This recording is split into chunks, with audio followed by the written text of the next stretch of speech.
they've obviously had a fault. Nothing's changed. What do you think? What do we think changed? There was no massive climb down from Salah for his outburst back in October, November, December of last year, was there? So there was only a papering over the cracks and managing of the situation. The player's leaving. He's out the door.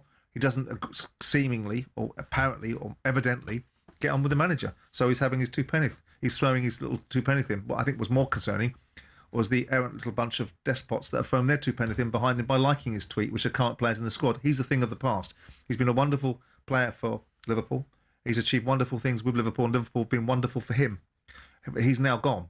Now, who are these little despots like Curtis Jones, liked the post with a hand clapping emoji? Dominic Szoboszlai also liked it on Instagram. We can all make, do we really run our world by social media posts? I mean, some people would say that a president was elected as a result of social media, so you have to give it some credence. But the fact that these guys have liked it, whilst I don't sit there looking around to see who likes things, there is an element of, was that really necessary? He's entitled to have his view. He's out the door. There's no casualties for him, besides perhaps leaving a mark on Arne Slot because he doesn't particularly like him and doesn't enjoy playing for him and doesn't respect him. Because clearly he doesn't respect him because he said the things he said.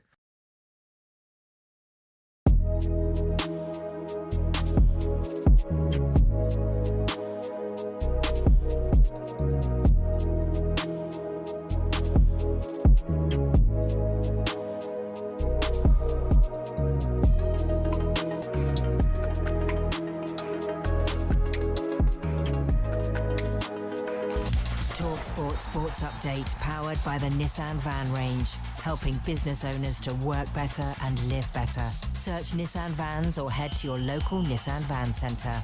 With your headlines at 10:02, I'm Nick Ellaby. Good morning. As we're told, Guardiola's leaving Man City after 10 years and 20 trophies. Former City manager Stuart Pearce says Pep's right up there with the best to ever do it. I remember one night I come out of the City of Manchester Stadium and, in all honesty, I saw a brand of football that I'd never seen in the whole of my life, and that takes some doing, and he's changed the culture of football. Stuart says Pep's departure is a worry for Man City. We're hearing Enzo Maresca's agreed a 3-year deal to take over. But is he the right man? Here's talkSPORT presenter and Chelsea fan Olivia Bazaglo. One of the biggest struggles that Chelsea had under Enzo Maresca was breaking down a low block. And actually, in the bigger games where it was more open and teams, came onto us, that's when Enzo Maresca thrived in the big games. Now, if Man City don't win at Bournemouth tonight, Arsenal will win the Premier League for the first time in 22 years. That's after they beat Burnley, but talkSPORT's Jamie O'Hara thinks Burnley should have had 20 minutes against 10 men. That is outrageous. It's an outrageous call. I agree with you. But what is the point in VAR? What's the point? Kai Havertz escaped to red after a challenge on Leslie Ugochukwu. A disappointed João Pedro will be supporting Brazil from home this summer, while a 34-year-old Neymar is going to the World Cup. Here's Brazil expert Tim Vickery. Ancelotti will not play Neymar wide, so this has nothing to do with the injury to Esteban, who's been replaced in the squad really by Hayan of Bournemouth. So he sees him as an attacker through the middle. And the Saudi PAF fund has declined to comment on reports they're looking for investors to help them with plans for Newcastle's new stadium development. There's more at talksport.com.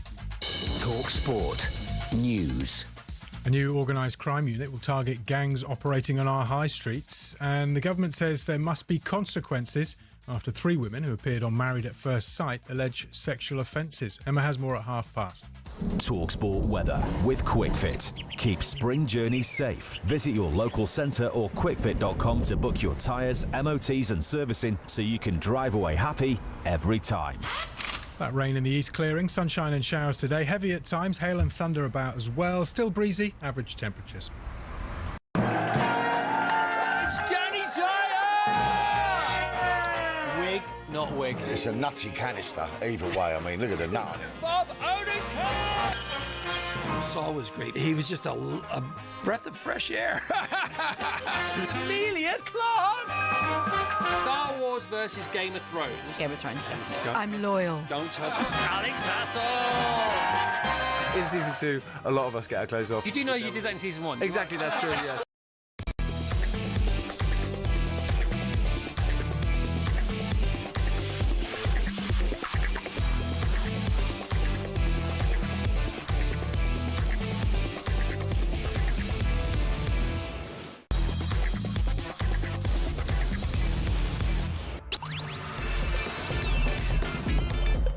Good morning, you're listening to Ade Oladipo and Simon Jordan on talkSPORT. So, the Guardiola era is set to end. Will this be, and this is the question we're asking, the most significant departure in Premier League history? Meanwhile, as Arsenal edge closer to the title, has there been a greater ownership turnaround than the Kroenkes?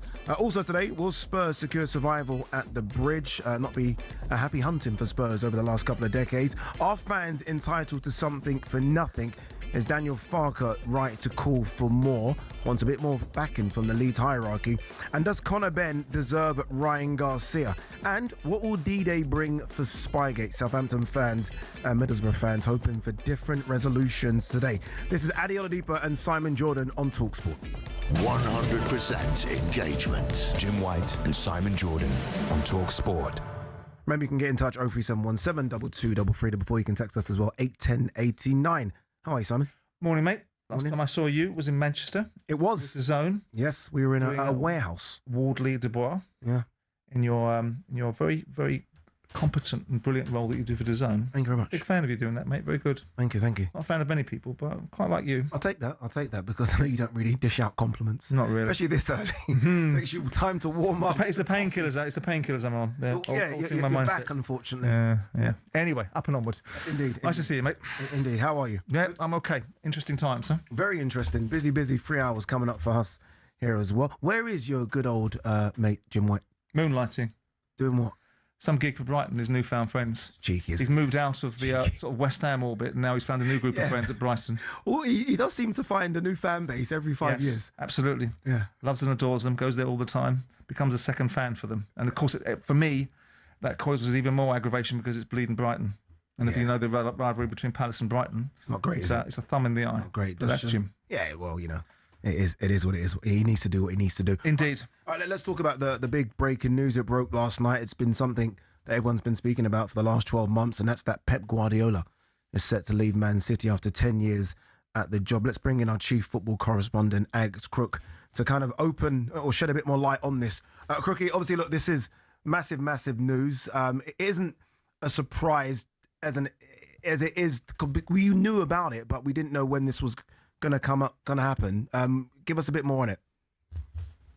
Yeah, I think it's the worst kept secret in football, has been for several weeks, if not months now. And that's why I'm slightly surprised, by all accounts, that Pep Guardiola has reacted quite furiously to the fact that this has been leaked 24 hours before a game that could decide Manchester City's title fate. I'll be at the Vitality tonight. If City don't win, it's Arsenal's title. If they do win, we go to the last day of the season and what is sure to be a very emotional final home game for Pep Guardiola, final game in charge of City after 10 years. Against Aston Villa. But as I say, this has been coming. I think it could well have happened earlier. There was a lot of talk about whether last season will be his last at Manchester City. He's given them one more year. It's a round number of 10. He's delivered a 20th trophy, if you include the Community Shield and such like, by winning the FA Cup final at Wembley on Saturday. And who knows, there could yet be a late sting in the tail. There could yet be a treble. I don't think it's going to happen. I don't actually think Manchester City will win at Bournemouth tonight, but we shall see.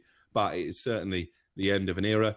What next for Manchester City? Well, that's been a fairly open secret as well. Certainly sources at Chelsea have long suspected that Enzo Maresca would be the new Manchester City manager.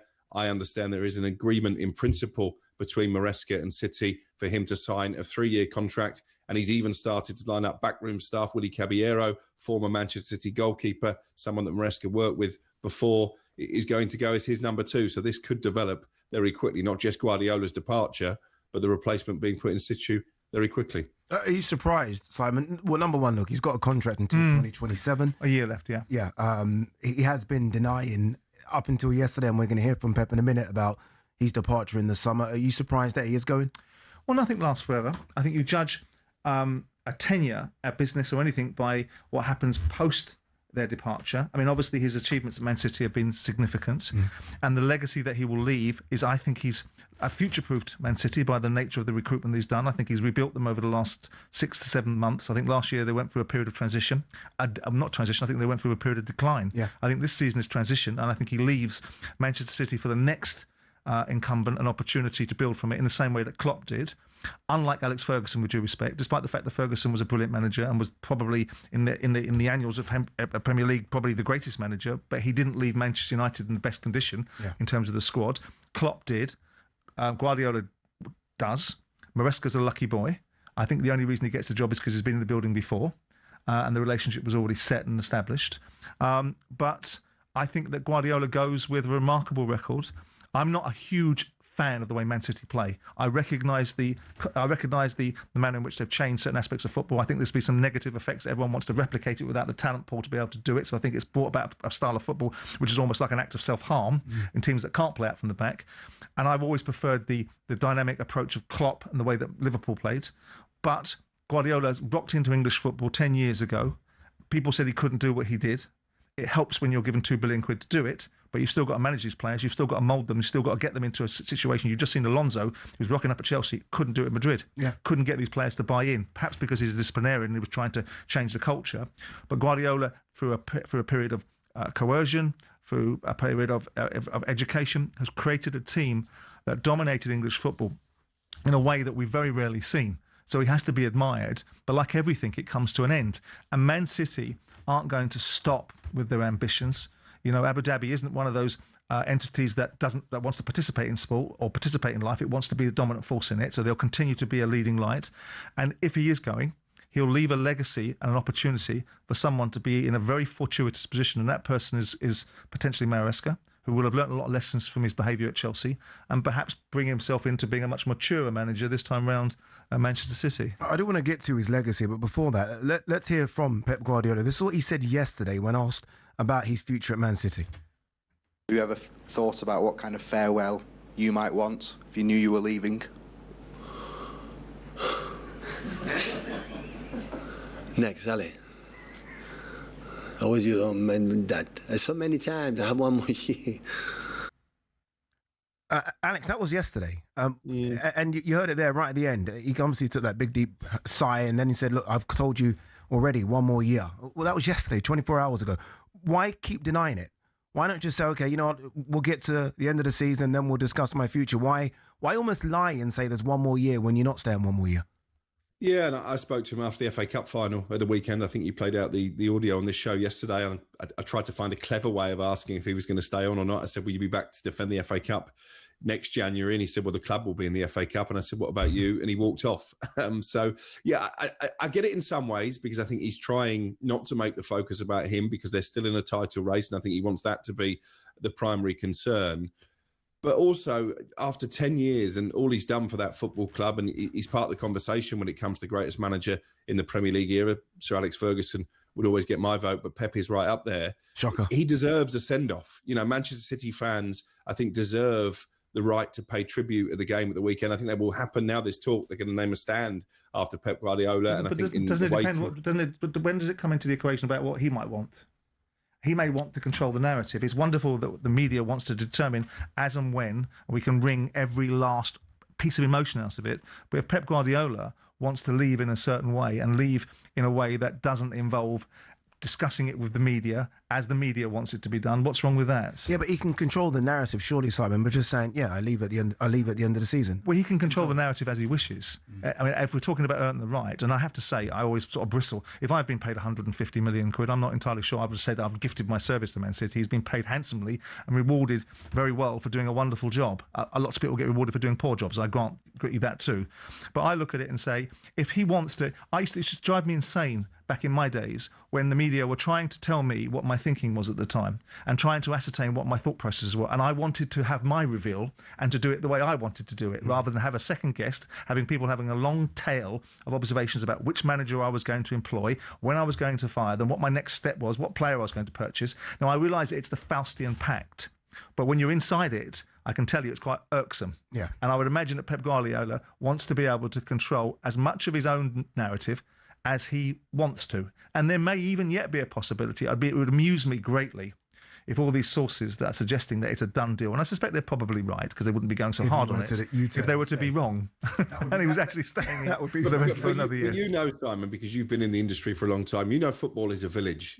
To try and keep this kind of situation a secret, and actually I think they've done well. They managed to do it with the bloody England manager. Well, they managed to do it with the bloody England manager. I mean, I talked about it on our Friday show a couple of weeks ago that Pep would probably leave and Maresca is coming in. So it's been there without any. But if you want to control the narrative, still haven't got. If you want to control the narrative, there is no more sieve-like organisation than the FA but nobody saw Thomas Tuchel walking through the door.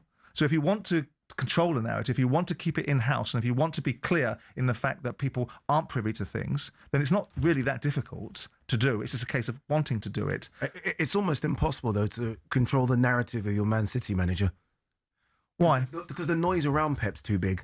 The questions are always going to be asked. We're doing it now. We're having this conversation. So it's a narrative that he's wanted to control, but unfortunately for him, he's not controlling. Well, the only interesting thing about this is where the leak has come from. I would suspect it's Maresca's side of the table in terms of flapping his gums about what his next opportunity will be. And that would fill me with a degree of disappointment if I were the Man City board and I wanted to control. Maybe they don't. Maybe in this day and age, it's absolutely right in a media product, in an entertainment industry, that drip feeding and constantly creating interest and intrigue around what may or may not be happening at a point of the season where maybe the season's winding down is part and parcel of the effect of show business. We are going to continue to have the Pep Guardiola conversation. Trust me, Man City fans, get your phone calls coming in. 03717 223344. Very quickly, Alex, whilst I've got you, obviously it is D-Day for Spygate. Southampton fans and Middlesbrough fans are going to be sort of close to TVs and radio stations for the next few hours. What is going to happen? What is the resolution? Just a final piece of information before I answer that on the Guardiola situation is our understanding at talkSPORT. He's now informed the players, Guardiola, that he is leaving at the end of the season. So any chance of a U-turn would seem slim. But in terms of this Southampton situation, we know the Independent Commission, as you say, a meeting today to come to a verdict that should happen by the close of play. And I know there is time pressure on the EFL to announce that verdict as quickly as possible, because obviously there's a Championship player final to prepare for, and Southampton, not the only party affected by this. Hull are going through their preparations. I spoke to somebody senior there over the weekend. They don't want Southampton kicked out. They don't think it would be fair on them, having spent a week already preparing to face one opponent, then potentially they end up playing Middlesbrough. Obviously, Middlesbrough have a different opinion. 2 charges that Southampton face. One, breaching a requirement that all clubs should act towards each other with good faith. And the second, that they have observed or attempted to observe another club's training session within 72 hours of a scheduled match. Now, from what I'm told, guilt is not the issue here. It's pretty clear that Southampton have spied. The issue is how serious the offence is and how serious the punishment will be. Will it be a fine, maybe a retrospective points deduction to roll over to next season? Will Middlesbrough be handed a 3-0 first leg victory and therefore find themselves in the final? Could they just say to Hull City, well, Southampton have been kicked out, you're promoted? All options are on the table. As I say, I expect a decision pretty quickly. Middlesbrough can't have a say in this. They can't appeal any decision. Southampton can. So can the EFL. So it might not be completely closed as of today, and there could yet be individual punishment as well. If Tonda Eka, for example, is found to be guilty of leading this spying mission, he could be subject to sanctions from the FA. So lots to get through, really, and lots to find out over the course of the next 24 hours. Indeed, we'll get through a lot of that in the next 2.5 hours. Simon's itching to talk. Simon, we'll talk about it after the break. On Pep Guardiola, very quickly, Man City fans, get in touch. Is this the biggest managerial departure in Premier League history? Yes, I'm talking bigger than Sir Alex Ferguson and Pep Guardiola. Come and have your say. You're listening to White and Jordan on talkSPORT with Soco Builders Warehouse. It's where the trade go.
As we alluded to yesterday, Southampton are likely to face a sporting sanction if they're found guilty of spying charges.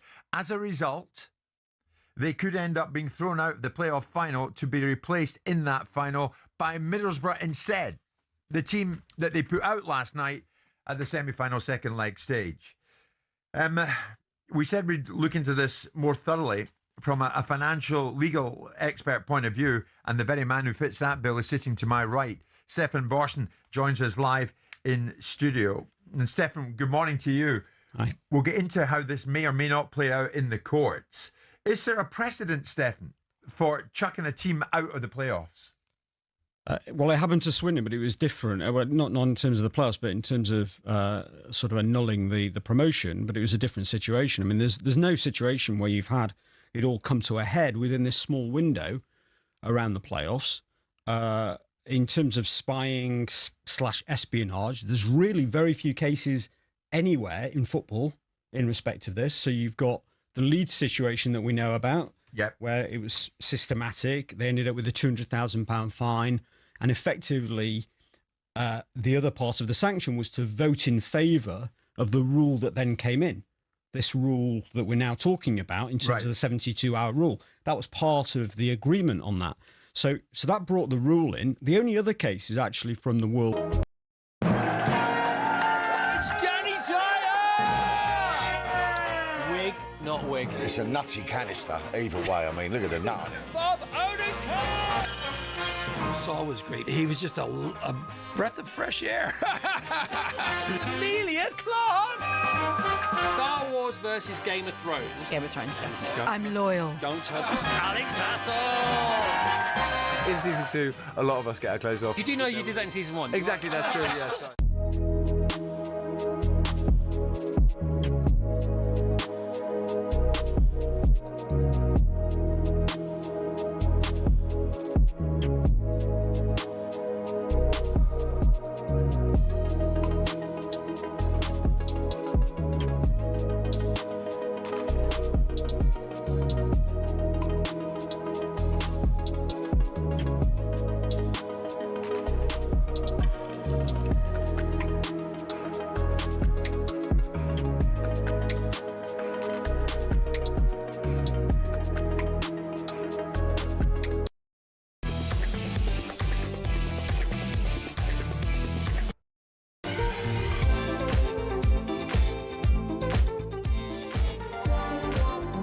Good morning, you listen to Ade Oladipo and Simon Jordan. You listen to White and Jordan. I was meant to White and say White and Jordan. They're Selco Builders, it's where the trade go. We are talking Pep Guardiola, who has left or will be leaving Man City after a decade at the club. 20 trophies in the kitty. Could be one more as well, depending upon how they do against Bournemouth and obviously how the final day goes as well. On Pep Guardiola, do we need to... Obviously, look, we are going to start judging him now and everyone's going to make the comparisons with him and Sir Alex Ferguson, and rightly so, and where he sort of, I know, stays in the landscape of British football. Do we need to have that conversation when Man City's 115 charges is looked at and a final decision is made? Or can we have that discussion now about him? No, I think you can have that discussion now. I think ultimately other fans will have that discussion. Fans that aren't fans of Manchester City that want to narrate it in a certain way. He worked with the tools that he worked with. However those tools were achieved weren't necessarily under his guidance and his direction. If people have chosen to do things in a certain way and they're found to have done that in the same way that Chelsea were, Chelsea have been found guilty, Man City have been yet to found guilty and may well be cleared. But in the instance if they're not, the players were bought, he trained the players, he still produced a wonderful team. The culture and the reputation of Manchester City will be blemished. I don't think he will be blemished, I don't think he should be blemished with it, because I think he produced such a wonderful side, such a wonderful way of attacking English football at times, that whilst there will be an underlying narrative that Manchester City of these 115 charges, which really are not 115 charges, is really about 5 or 6 charges that are replicated over 8 or 9 years worth of accounts. Right? If these X amount of charges are found to be upheld, then I think Manchester City as a club will be compromised. I don't think the manager will be compromised because he wasn't the one doing these deals. He wasn't the one misrepresenting those accounts. How do you separate Man City as a club, as an organisation, and the face of it, which is Pep Guardiola? Well, I think you think of things as a grown-up rather than as an emotional reaction to something. You know, we've just seen, I mean, it depends what your viewpoint is and where you want to come from. If you're anybody but Manchester City fans, and football fans being the way that they are, they won't be able to separate the two. I have no particular love for Manchester City. I grew up with watching Man City and loving Peter Barnes and Dennis Stewart playing for them, and other players that I can remember. Even Steve McKenzie, who was a Palace player, ended up playing for Man City. So I have an affection. And Malcolm Allison was the manager of Man City at one time. He went on to be a Palace manager. So in my mind's eye, there's an affection for Man City, but I have no bias towards them either which way. So if I'm able to separate it and go, an elite manager managed the environment that he was given. Was he complicit? Was he part of any misrepresentation in accounts? Did he do that? That's why I was always quite irritated with football journalists. You were strong on Chelsea, though. I do remember listening in. You were quite strong on Chelsea in the sense that I remember you could cheated. Yeah. Doesn't that the same thing? But I don't attribute that to Antonio Conte, and I don't attribute that to Jose Mourinho, and I don't attribute that to any other manager that was in their framework. I attribute that to the ownership. I attribute that to Roman Abramovich. Yeah. In the same way that I will attribute, if Manchester City were found guilty, to Khaldoon and his ownership and his control over their accounts and his misrepresentations, rather than Pep Guardiola's. Pep Guardiola made a statement, didn't he? Now, he may well be exiting stage right. People could read into it. It might be because they're about to be found guilty of 115 charges. That's why he's going, because he turned around and said, I wouldn't work in an environment if they were found guilty of this. Now, of course, I'm not suggesting that's the case, but he has made his position quite clear. I worked in an environment where I was told everything was on the up and up.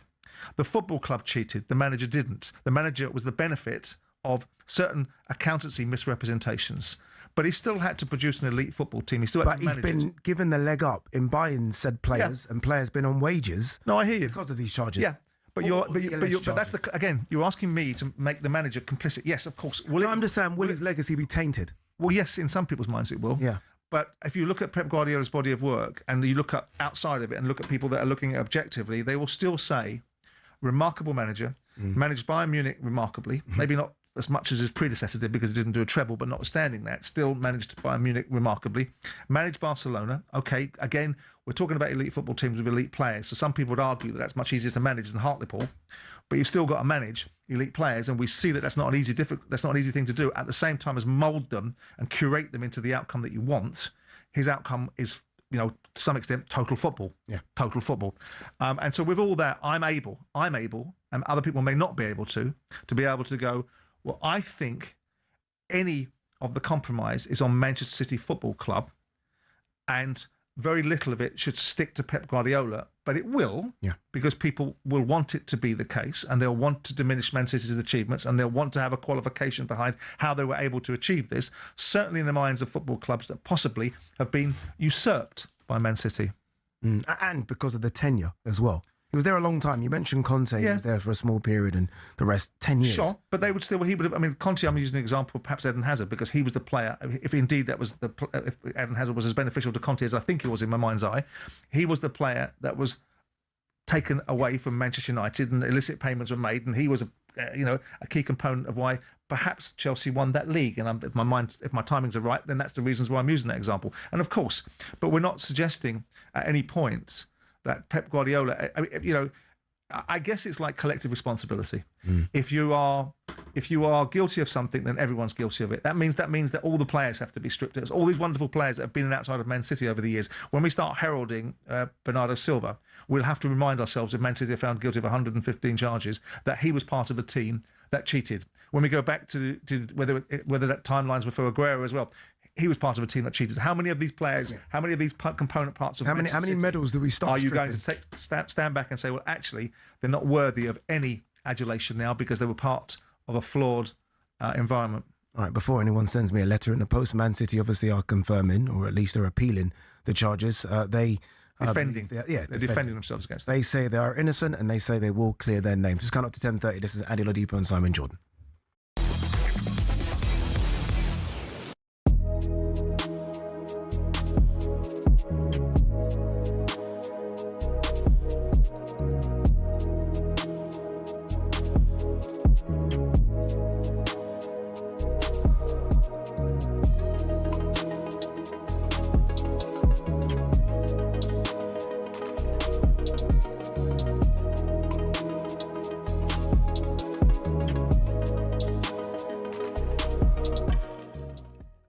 How much credit does Bruno Fernandes deserve? You're not a fan of this assist thing, are you? Now that he's equal Thierry Henry's record. Well, no, I mean, Thierry got 20 assists and 24 goals. we're just talking about assists. No, but altogether, my thing with this, right, is fair play to him. He's equalled a very good record, and I've got no issue with that whatsoever.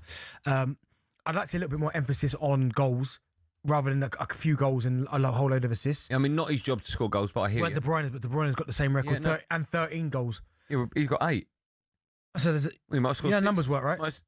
Using my lines, you've learned very well. High five there, yeah, good work, man. But no, listen, what he's done in a bad Manchester United period is phenomenal. Certainly this season with the assists, and it was funny because watching the game, there's so many times he could have shot and he opted to pass it because he's obviously desperate for this record. Yeah.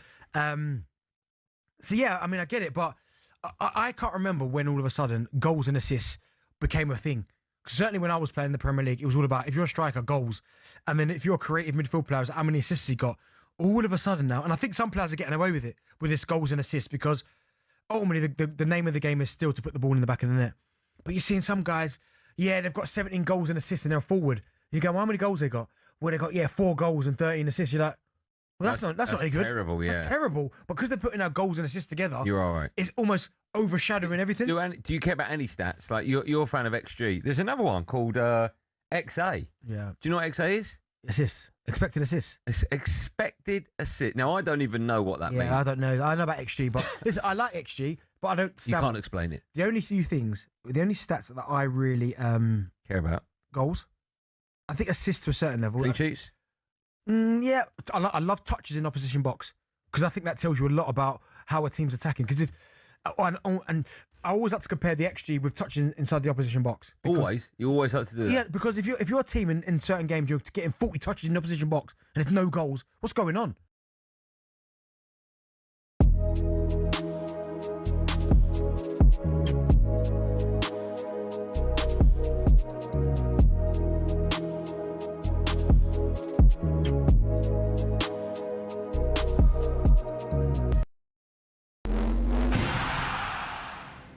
Cricket balls are red, baseballs are white, American footballs are brown, and tennis balls are yellow. We don't even think about it really, but the story behind the tennis ball is actually quite interesting and even involves Sir David Attenborough. I know, here's the tale. Tennis has its roots in 12th century France when people used to make balls from all sorts. Cork, wool, chalk, animal fur and even human hair. Uniformity was found centuries later when people started making balls out of something called vulcanized rubber, invented in the US. But the balls kept on breaking, so a British lawyer, who also loved tennis, suggested they put a flannel covering on the outside, and thus the tennis ball as we know it was born. One problem, it was either white or black. And when the controller of BBC Two, Sir David Attenborough, decided Wimbledon would be shown in colour on the BBC in 1967, no one could actually see the balls on telly. So the International Tennis Federation went away and created a new colour called Optic Yellow, which would show up without the need for a 4K LED display. Not that anyone had that in the 1960s, of course. Since then, all tennis balls have been covered in that material and have their trademark colour for that exact reason. Amateur tennis players and dogs worldwide are forever grateful. You could say the ITF aced it.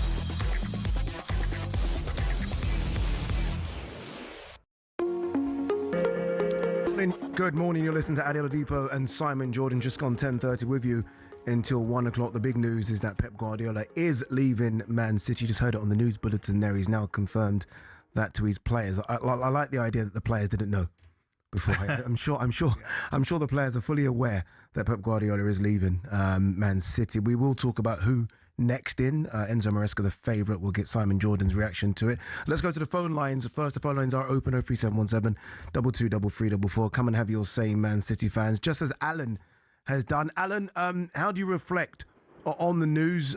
Upset or just happy that, you know, your club were able to get one of the best managers that we've ever seen and the success he's leaving at the club? I feel absolutely, truly blessed that Pep Guardiola has managed my football club. He has given me nights, dreams, things that I would never have think possible. Obviously, there was the lows of Portugal, the highs of Istanbul. The guy's an absolute genius, what he has done to this football club. If he wants to go, he goes without blessing. He'll never manage again in England. And do you know what? Maresca is a very, very blessed man. It's not often you get a football club or a team when it's not in distress.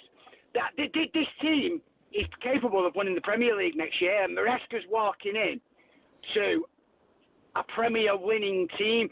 And a right back, a midfielder, a winger, 3 players in the summer. And I honestly believe that the team can win the league. Maresca is blessed to be getting this opportunity. And do you know what? As a City fan, we've got to get behind Maresca. We've not got to be like that lot over the road and sack them after 10 months. Or like Liverpool are, win the Premier League and then turn on the manager. We've got to get behind Maresca, get behind the club. And these guys, they don't make mistakes. And I'm hoping this is one other one where they're not going to make a mistake. Yeah, it'll be interesting to see if that's the same response of City are sitting 5th next season after Maresca's lost a few. Indeed. Is this the most significant departure, you think, managerial departure in Premier League history? I mean, there are a few big No, ones. not really. No? I think it's the most significant departure for Manchester City. But I think in all the clubs, I think the Klopp impact upon Liverpool was remarkable in terms of galvanising the club back to its fans, back to the levels of achievement, to a brand of football that ignited and excited most people. And Klopp walked out and decided that he'd had enough and left Arne Slot with a wonderful squad that are able to win the Premier League next year, or the following year, sorry. You've seen Ferguson leave, okay, after 26 years. I don't think his legacy, I think his achievements are remarkable, but I think the squad that he left, it does not compare to the squad that Klopp left Liverpool and does not compare to the squad that Guardiola is leaving Maresca. And Maresca is indeed a lucky boy. He wouldn't be in this job if he hadn't been in the building previously. I think probably all the lessons that he will have learnt at Chelsea will be taken into the Man City job. And so his experiences, his maturity of being able to manage up might be slightly better now. But he's in a wonderful, blessed position that they are built. You know, the last 2 years of a year of decline and a year of rebuilding have all culminated in the fact that they've done a double this year. I mean, I can't think of a more boring FA Cup final for some time, but notwithstanding it, they still won it.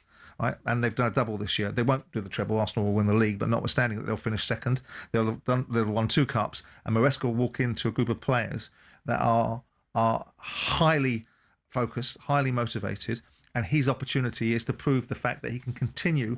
And I always believe, and I said at the top of this show, that you judge a business when the people that own it are not in it. So you judge a football club by the legacy of the person that's been running it for a period of time.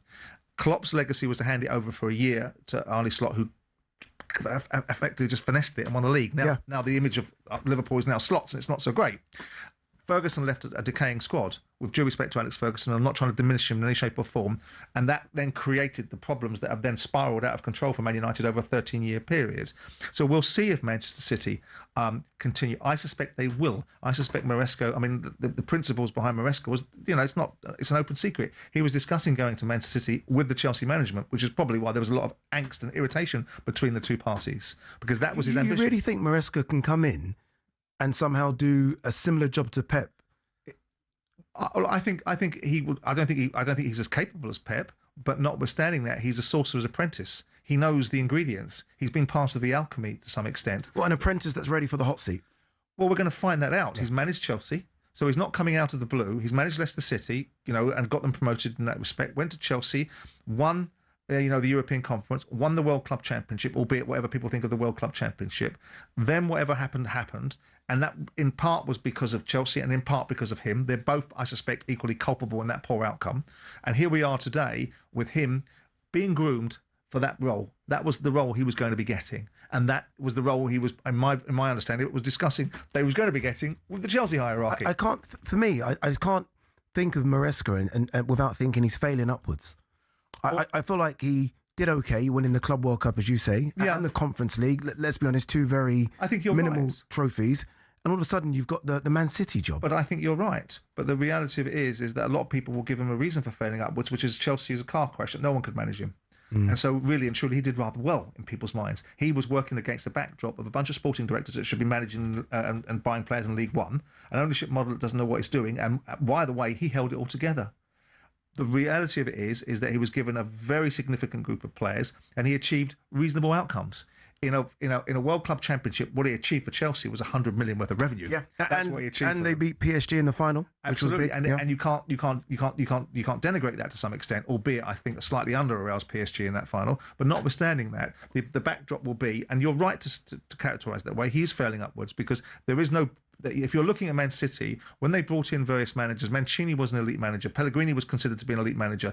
The transition period between, because I remember Man City playing Palace in the FA Cup, and it was billed, much to my eternal angst, as the haves against the have-nots, when Mark Hughes was the manager, and they started to buy Robinho and players, and that first generation of real money coming in post Tier 1 Archer started to come through the door with the new Abu Dhabi ownership, and all of a sudden these superstars were arriving. So other than Mark Hughes, they've gone on a sort of upward trend of managers. This is not an upward trend. They went to the top of the mountain. They went to Everest and got Pep Guardiola, perceived and arguably the best manager in the world. They went and got him, put him into Man City. This is not the best manager in the world. He's an elite manager, very quickly, Maresca.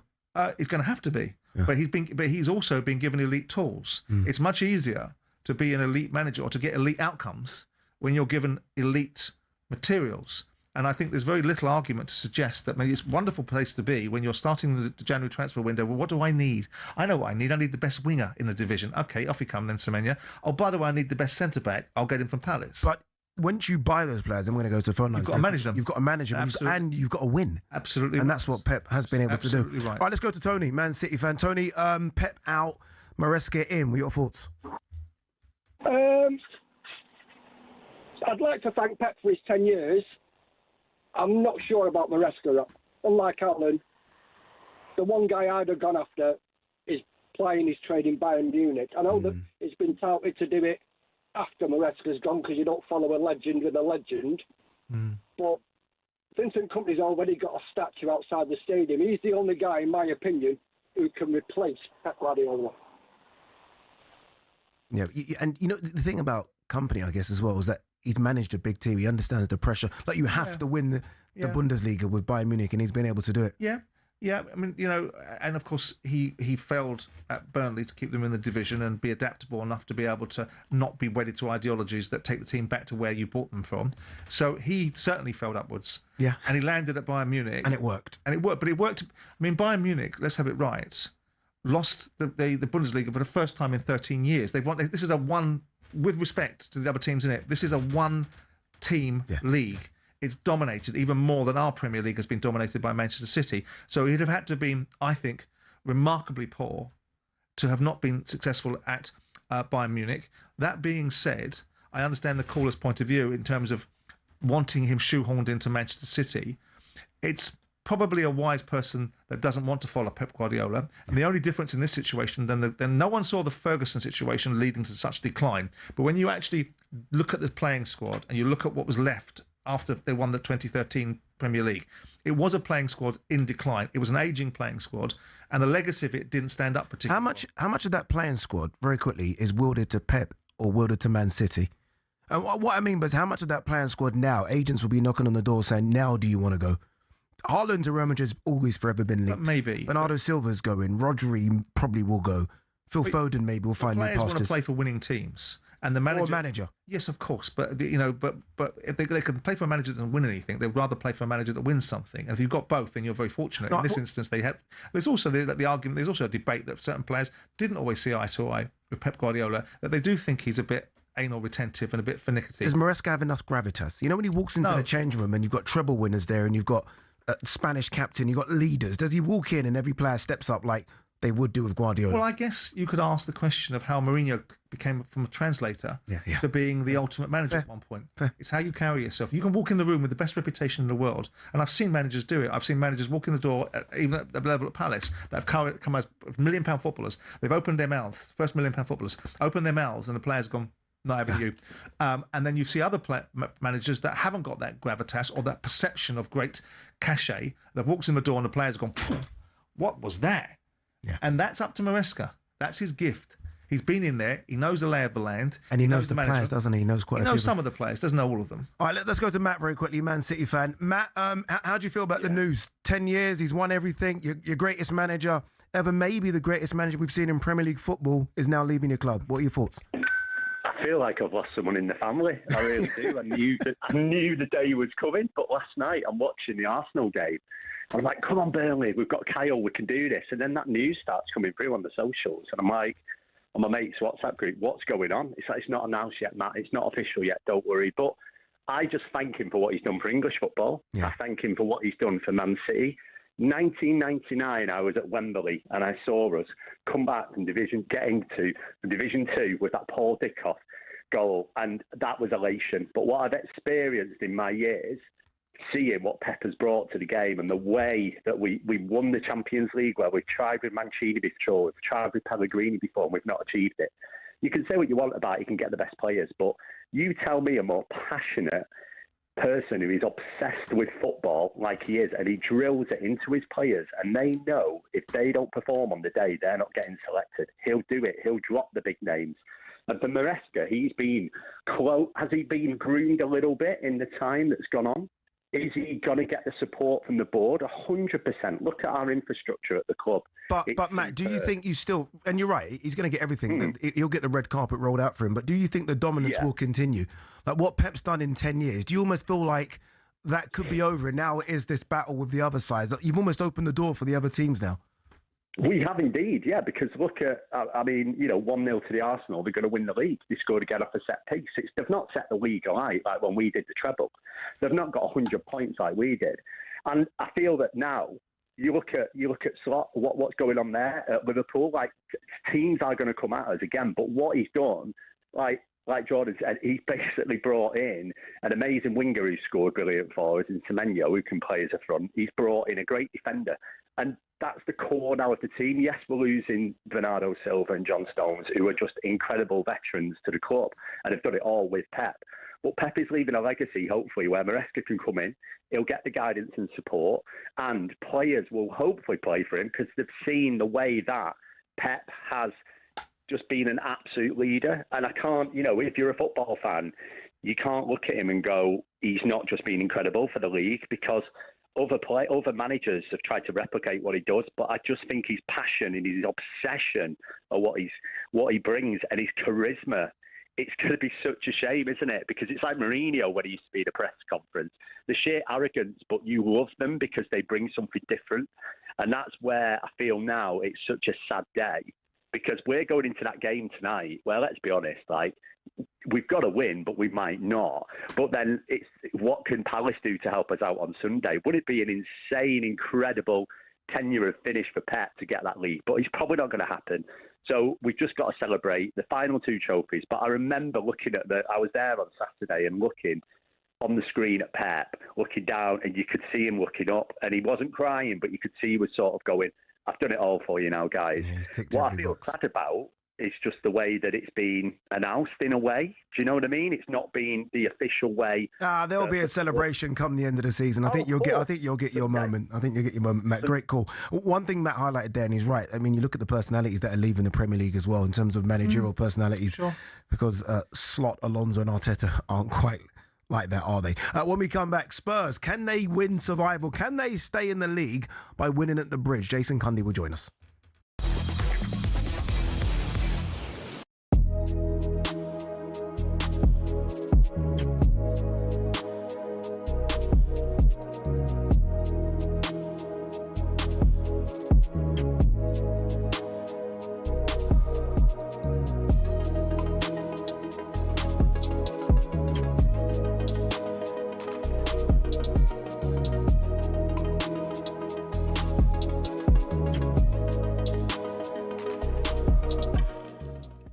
Morning, Sir Rod. Morning, Ray. Morning, Jeff. How are you guys? Yeah, really good, thanks, mate. But probably not as good as you. What was the feeling then? Was it joy? Was it relief? What was it?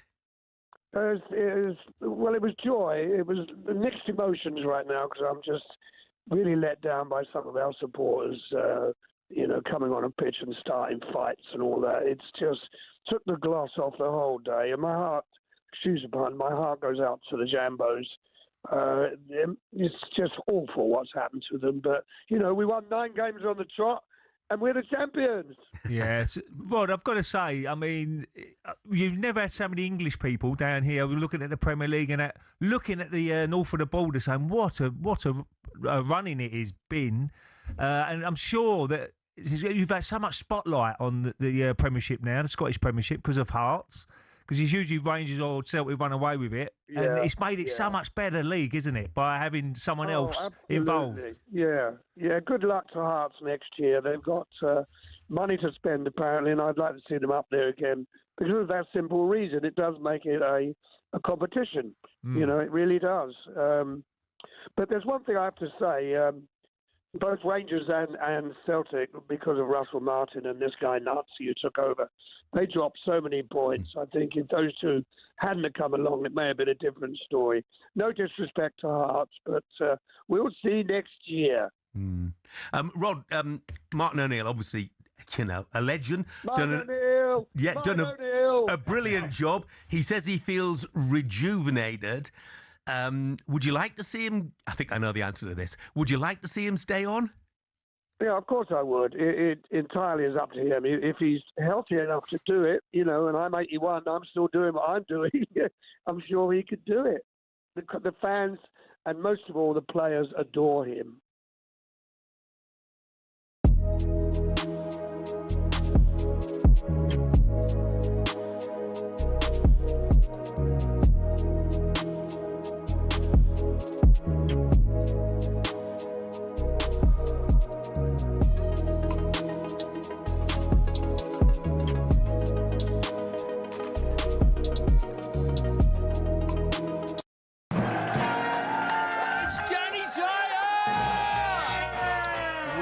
Not wig. It's a nutty canister, either way. I mean, look at the nut. Bob Odenkirk!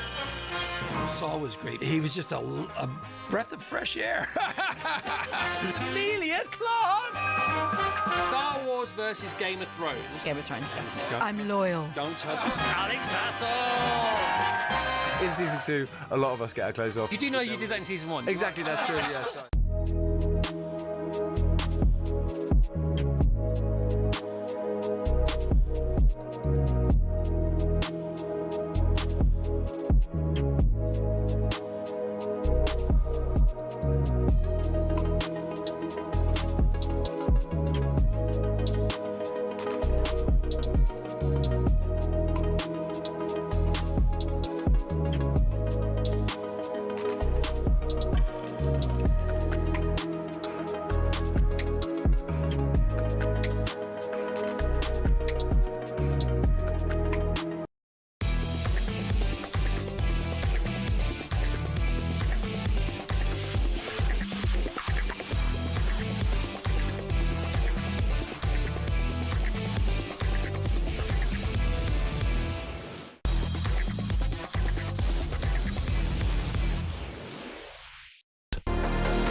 Good morning, you're listening to Ade Oladipo and Simon Jordan. Tonight it's a big game, isn't it? Chelsea host Spurs. The Sports Bar boys, Jeremy O'Hara and Jason Cundy, are going to be hosting a live watch-along on the talkSPORT YouTube channel before taking your calls on the Sports Bar from 10 p.m. That should be lively between those two. Spurs, by the way, looking to get the 3 points at the Bridge, which will secure Premier League survival. They've not won at Stamford Bridge since 1990. 1990. 36 years. Which is incredible. Jason, welcome into the show. Jace, that's almost been your fortress, Stamford Bridge, although this season it's not really been a fortress at all. How do you think this one's going to play out between the two? I almost feel like Chelsea fans would just demand that Chelsea turn up, whereas De Zerbi will say, look, let's just get a point and we'll move on to next season. Indeed. Good morning, boys. Yeah, so there's going to be a significant result whatever happens. Spurs need 2 of 3, a draw and a win, Premier League survival. Chelsea have to beat Spurs tonight to take it to the last game. Jay and I have been watching along in the talkSPORT studio. It's going to be lively. The Ange mask will be out one way or another, no doubt about that. But it's a huge night. It's an absolutely massive night. And as you said there, when we're taking calls off, it could be a disaster for me because if Manchester City don't beat Bournemouth and Spurs get a point, North London will be in jubilant mood And I'll be sitting there thinking, Arsenal won the title and Spurs have regained Premier League status. So it's enormous. What will the atmosphere be like at the Bridge, especially now that Xabi Alonso's sort of pretty much been confirmed as Chelsea manager? Is it going to be a buoyant one, or are they still angry with the way in which you boys are playing? Obviously, you guys can't buy a win at the moment, but the atmosphere, it felt like after the FA Cup was okay. The news about Alonso was starting to kind of sift through a little bit, and Chelsea fans were, okay, look, the season's going to be bad, but it's going to start well because we've finally got our man. So the atmosphere, it will be crackling tonight. Spurs under the lights. I was there in 2015 when we were 2-0 down and we managed to score 2 goals. Cahill and I can't remember who scored the loss. Hazard scored Ben winning. That night was absolutely electric, and it's going to be the same tonight. It's Chelsea's last home game of the season, and there will be a lap of appreciation afterwards. Now, what that lap of appreciation will they be applauded in that lap of appreciation? Well, it depends what the result is tonight. It comes down to tonight because this is Chelsea Spurs, Spurs Chelsea. This game is enormous for both. And because of the significance of what this means, I think there will be a certain amount of forgiveness because the season, in particular, our home form has been wretched this season. We haven't won in 7 domestic Premier League games, 1 draw, and that was in Liverpool. It's been our season has totally imploded. But there will be something about tonight if we manage to beat Spurs, and we can still, unbelievably, and it takes a lot of ifs and buts, get Champions League football. And there's a lot of things that have got to line up, and I very much doubt they'll all happen. But forget all of that. It's about tonight. It's about Chelsea beating Spurs, taking it to the last game of the season. They've got Everton at home. West Ham have got Leeds at home. Who knows what's going to happen in the final day of the season? There is some jeopardy. There's no doubt about that. But we've got to make sure that we take it to the last game of the season. There's only one result that matters tonight, and it's a Chelsea win as far as I'm concerned. De Zerbi's come in and done well. Yeah. He's put a bit of fight into the Spurs squad. I feel like we'll very fortunate. Very fortunate. We're sitting there a few weeks back, though, and I think we thought that Spurs were gone. All of a sudden, I think we know they're going to stay. I always felt that West Ham would go, but he was very fortunate to have played 2 teams from the Midlands that were really very poor at the time, Wolves and Aston Villa. Aston Villa didn't turn up for that game, and you'll never get an easier game than they played against Aston Villa, and Wolves are just rubbish. So they got the points on the board from there. I'm disappointed because I'm going to the game this evening, and I'd hoped that West Ham were going to get something out of Newcastle to create some real crackle in this game, because the jeopardy for me was watching the incumbent new ownership of Tottenham Hotspur starting to wince about the decisions that they've made over the last 12 months, despite the backdrop of how they were going to build Tottenham, spend lots of money and change the whole direction of travel. They did change the direction of travel. They almost took the team out of the division. Very quickly on that, obviously, look, the conversation was around Spurs. Jason, thank you very much. Jason Cundy, Sports Bar, a bit later, boys.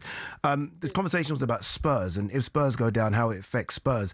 If West Ham go down, it's massive. They've been down before. They have, but it's been a long time. Yes, it's been a long time. It's been 10 years, isn't it? 13 years, I think, since the last time they went down. And it doesn't feel, and maybe it's wrong not to feel so, but it doesn't feel so seismic if West Ham were to drop out of the division. It feels seismic because of the profile that Daniel had, because of the achievements at Tottenham, because of this remarkable stadium, and because of the sort of thought process that Tottenham Hotspur are one of the mainstays in the Premier League. They were part of the intellectual capital back in the day with Alan Sugar that created the Premier League. The scale of profits they've made over the years, the players that they've had, the once upon a time world record profits of 129 million 5 or 6 years ago, getting to a Champions League final, and all that went with it. Background noise, Conte coming in as a manager, other managers that have been through the door, Mourinho, big name managers, but just the scale of the club. And you kind of, and West Ham fans will disagree, but I don't put West Ham and Tottenham in the same bracket in terms of size, scale and reach. West Ham fans will disagree with that because, of course, they won the World Cup, according to them. But the reality of my view is that Tottenham are an infinitely bigger club, infinitely bigger in their reputation and footprint. And so, but also because of the taking out of Levy and the arguments being put forward by the new management that they were going to change everything. It was entirely the fault of the old management that they didn't have any ambition, they didn't win any trophies of any significance, and it was down to them rather than the fact that the same management owns the football club that owned it when Levy was there. They're just painting a different picture. So all of that brought about a fascination, but in the back of one's minds, it altered people's thinking about this relegation battle because most people thought Spurs can't go down. Spurs can't go down. They won't go down. And I maintained that West Ham would go down, even though I thought on the two sides, West Ham were more resilient. They were braver. They showed a bit more fight than up until Sunday, where they just capitulated in 20 minutes and they were appalling. Yeah, massive game, isn't it, at the Bridge? But make sure you tune in to the watch along, Jamie O'Hara and Jason Cundy with Ange Mars on talkSPORT YouTube channel, and I'll be taking your calls from 10 o'clock. All right, the World Cup squads are being announced one by one. Scotland have announced those. Mark McGee and Shabana Hearn are going to join us in the studio next.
James Corden is with us in the studio. Good morning. Good morning, mate. Good morning, James. So happy to be here. It's our pleasure. How are you? I'm really well. Yeah, I'm very good. Thank you for coming in. It's a pleasure. It's lovely to. We've got so much to talk to you about. For sure. Before we talk about football, right? Yes.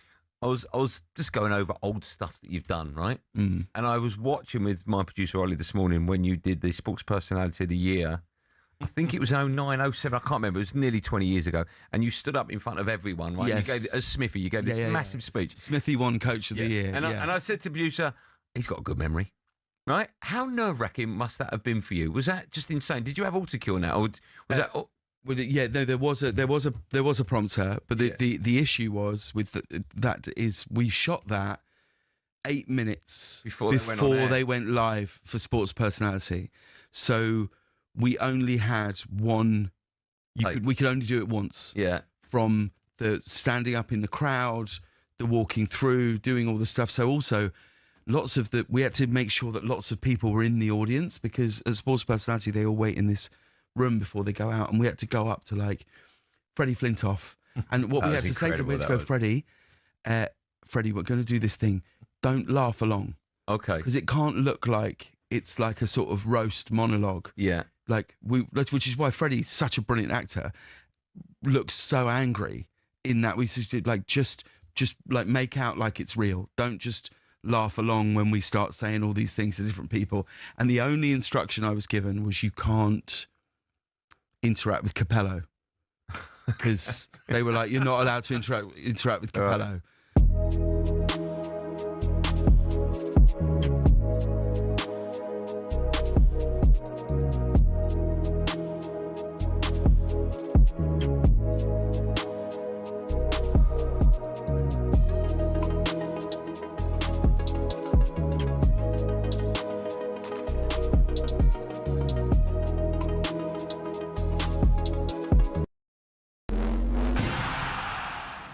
To succeed, people often say you need to think outside the box. In sports, every now and then someone does just that and comes up with a crazy idea for an exhibition event that nobody else could have dreamt up. Here are some of the most iconic we've ever seen.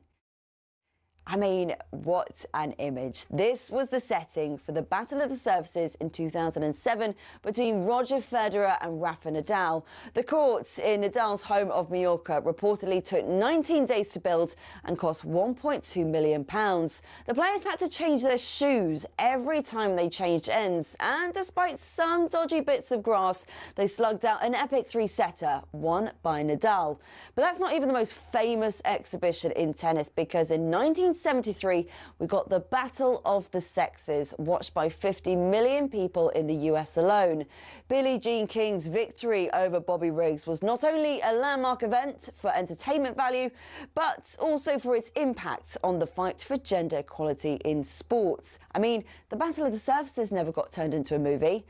Now, Imagine a motor race that involved American Indy cars and European F1 cars. Well, that happened twice, back in 1957 and 58. The race of the two worlds took place at Monza and was nicknamed Monzanapolis. Despite legends like Sterling Moss, Phil Hill and Mike Hawthorne racing the F1 cars, the Americans won both years. Fans and the teams loved it, but it didn't make enough money, so got canned. For its cast list alone, though, the greatest exhibition might have to go to the Princess Diana Memorial match at Lord's. Mike Atherton captained a Marylebone Cricket Club side with Sachin Tendulkar leading a rest of the world 11. Names like Wasim Akram, Zurav Ganguly, Andy Flower, Anil Kumble and Glenn McGrath turned out. The one-dayer, won by the rest of the world by 6 wickets, raised more than £1 million for the Princess of Wales Memorial Fund. Incredible all round.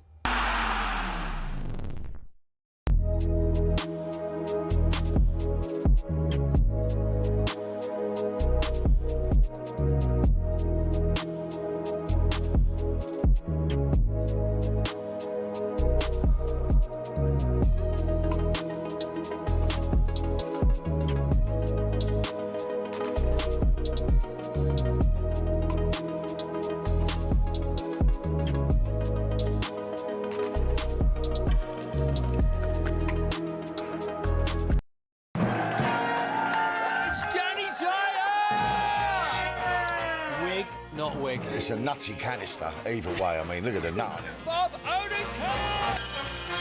Saul was great. He was just a breath of fresh air. Amelia Clark! Star Wars versus Game of Thrones. Game of Thrones, definitely. Go. I'm loyal. Don't tell Alex Hassel!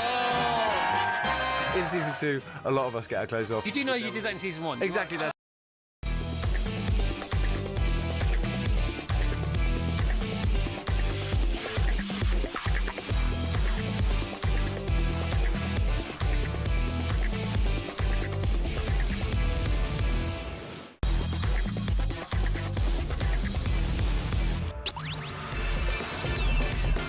Good morning, Ade Oladipo, Simon Jordan. Just gone 11 o'clock. We are 23 days away from the biggest sporting spectacle, that is the World Cup.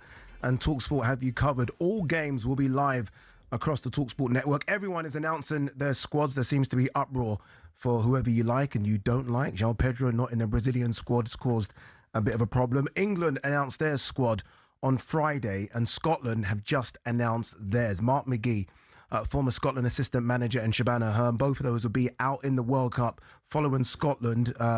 Simon Jordan's clearly going to love this next section. Feel free to jump whenever you want, Simon. Shabana, let's get you straight in. Steve Clarke has just announced his squad. Any surprises, any big inclusions, any big omissions? I mean, quite often, Adi, we discuss Craig Gordon, don't we, when we speak about Scotland, 43-year-old veteran goalkeeper back in the squad, all about the leadership, all about the experience. He is back in. Angus Gunn, Liam Kelly in there as well.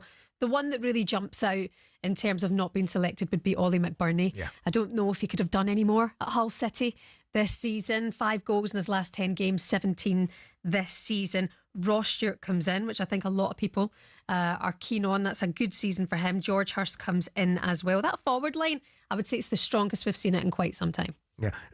Why not Ollie McBurney? He hasn't sort of played for Scotland for 4 or 5 years. He's obviously gone away. He went away to Spain, did well there as well. He's come back, as you mentioned.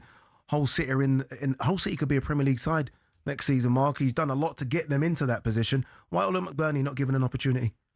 Well, I think maybe the style of him with Lyndon Dykes and, you know, the likes, George Hurst, they don't need another one like that. You know, I think that they want a wee bit of a mixture.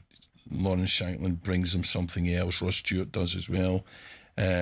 So I think that style as much as anything, you know, I think the boy has done everything he can to be in it, but I think he's missed out really for those reasons. Shabana, look at the midfield. You mentioned a forward line being as strong as it can be. The midfield does look strong. You look at some players in there. Billy Gilmore, we know, can play football. Scott McTominay, who's not had the season he had last season, but still a fantastic player. Lewis Ferguson. It's a very strong midfield, isn't it, as well? Yeah, that is our definite strong point for the Scotland squad. John McGinn, as you mentioned as well. What a season he's had. Ben Gannon-Doak, great to see him in there because, Mark, last time we were at a major tournament, obviously Gannon-Doak wasn't available because of an injury. So it's having players like that. Our midfield is everything for Scotland. Absolutely, and you've got the power of John McGinn and Scott McTominay, but you need somebody that can unlock it. We all need that player that can beat somebody. When it's going to be not quite part the bus in terms of even Haiti, but they're going to sit deep, and you need someone that can beat somebody. And if he comes in and does that for us, then he can unlock something that can create a goal. I'm interested to get your thoughts on our defence as well, because quite often it's our shaky situation, isn't it, on the pitch? So what do you think about these players who are in there? Well, I think it's the thing I'm focused on as much as anything, because even in the Haiti game, you've got Poirot and Nusson, they are monsters. Might not be the best players in the world, but I tell you what, physically, if we end up in a fight with them, we'll lose the fight. So, we have to have centre halves that are intelligent, and they have to use their brains playing against these guys. And more than anything, obviously, we want to make sure that we don't allow the ball to get to them. But I'm nervous for you, Mark, being nervous about Haiti. I'm not nervous Morocco about and Brazil Haiti. In your group. No, I'm not nervous about Haiti, but they're the first game, And all I'm saying is, we can't go into that game thinking it's a dead rubber or something like that. It's just turn up and win the game. I'm telling you, they'll be in a fight. If you saw the way they qualified, in some ways they deserve more credit than Scotland for qualifying, given their circumstances. At home with the last few years, and they never played one game at home in their qualifying, so they've done remarkably well to qualify, and they're not going to give it up easily. And I'm telling you, they will be up for a fight. So we need to make sure our centre halves play with intelligence as well as that physicality. It's almost like the perfect game and almost the scariest game as well, that game 14th of June against Haiti, because you don't win, and then you know what everyone's going to say. Yeah. You're going home in the first round because it is Morocco and Brazil next. So you've almost got to win. You've got to win that first game, and you've got to win it convincingly. And it would be nice to see a convincing win as well. Sometimes we can be cagey. You go back to our last game, obviously, was the game that we got to go to the World Cup, and those 4 goals, 3 of them were worldies as well. So we know that we have that in our locker. I think it's about having the confidence as well. We haven't been at a World Cup in 28 years, but we have got major tournament experience now. So I think it'll be Steve Clarke's approach. You'll know that better than mine. Well, I think they've got to somehow generate that same feeling they had that night, at the end of the game, never mind at the beginning of the game, last 10 minutes. And take that into it, because they're going to need enthusiasm, they're going to need movement, they're going to need energy to even overcome the likes of Haiti, So I think Steve, has a job to do to make them believe that they're as good as they can be, and that there's good to beat. That's a good side. That's a good team, Is it, Simon? Do you look at that and see a good side? On what basis? A side in terms of that will get in out terms of beating first... Haiti, yeah, of course. A side that will get out of the first round. Yeah, possibly. I mean, look, this is an opportunity for Steve Clarke. I mean, the Moroccans are a difficult opposition, but they can get something out of that game. They've got to beat the Haitians. Yeah. I mean, you look back in the day and when I grew up watching Scotland in '78, when you saw Souness and you saw Dalglish and you saw Hansen, you saw those sort of players. Now, you've got players that aren't at that level, but you've got players that are performing around the world, like Scott McTominay and McGinn, that's obviously a massive influence on Aston Villa, that can change the game for them. So they should be able to beat teams like Haiti at a canter. It's the games against Morocco that will determine the outcome for them, because the Brazilian game will take care of itself. You don't expect them to get a result in that particular game. So 4 points, to my mind, gets you out of the group, doesn't it? I think it does, but I think that there's more jeopardy in the group. I think Morocco could beat Brazil. Yeah, I really do. I think Morocco are decent. really, really decent. They're building up to obviously hosting it. Saw them at AFCON. They looked really good, didn't they? Yeah. I think that Brazil aren't the best Brazil team that we've seen for several World Cups, and I think that we can't just take it for granted that Brazil are going to beat. But it's you say that, but it's an interesting one, because Carlo Ancelotti hasn't gone there to be someone that is managing a Brazil side that doesn't turn up. So I think a component part of Brazil's outcomes, not just because of the reputation and the legacy and the history of a Brazilian imagery and iconography in our minds, is also the fact they've got an elite manager that understands the space and wouldn't have gone there if he didn't think he could achieve something. No, absolutely. But, equally, they get a draw. It turns out they're playing Morocco. I think Brazil would have looked at that and went, that's not really one of the ones we'd have liked. There are other teams they'd have played before Morocco. So I don't think it's a done deal. I think that you're right. Brazil have a lot of ability. They have a fantastic manager who will get the best out of what he has, but equally so will Morocco. They must have some ability where they can omit João Pedro. Yeah, let's have it right. That's still a conversation. What constitutes success, Shaban? Getting out the group. Yeah, getting out the group. I mean, okay, we've not been at a World Cup in 28 years, but we've been at the last 2 Euros now, and we haven't been able to get out the group.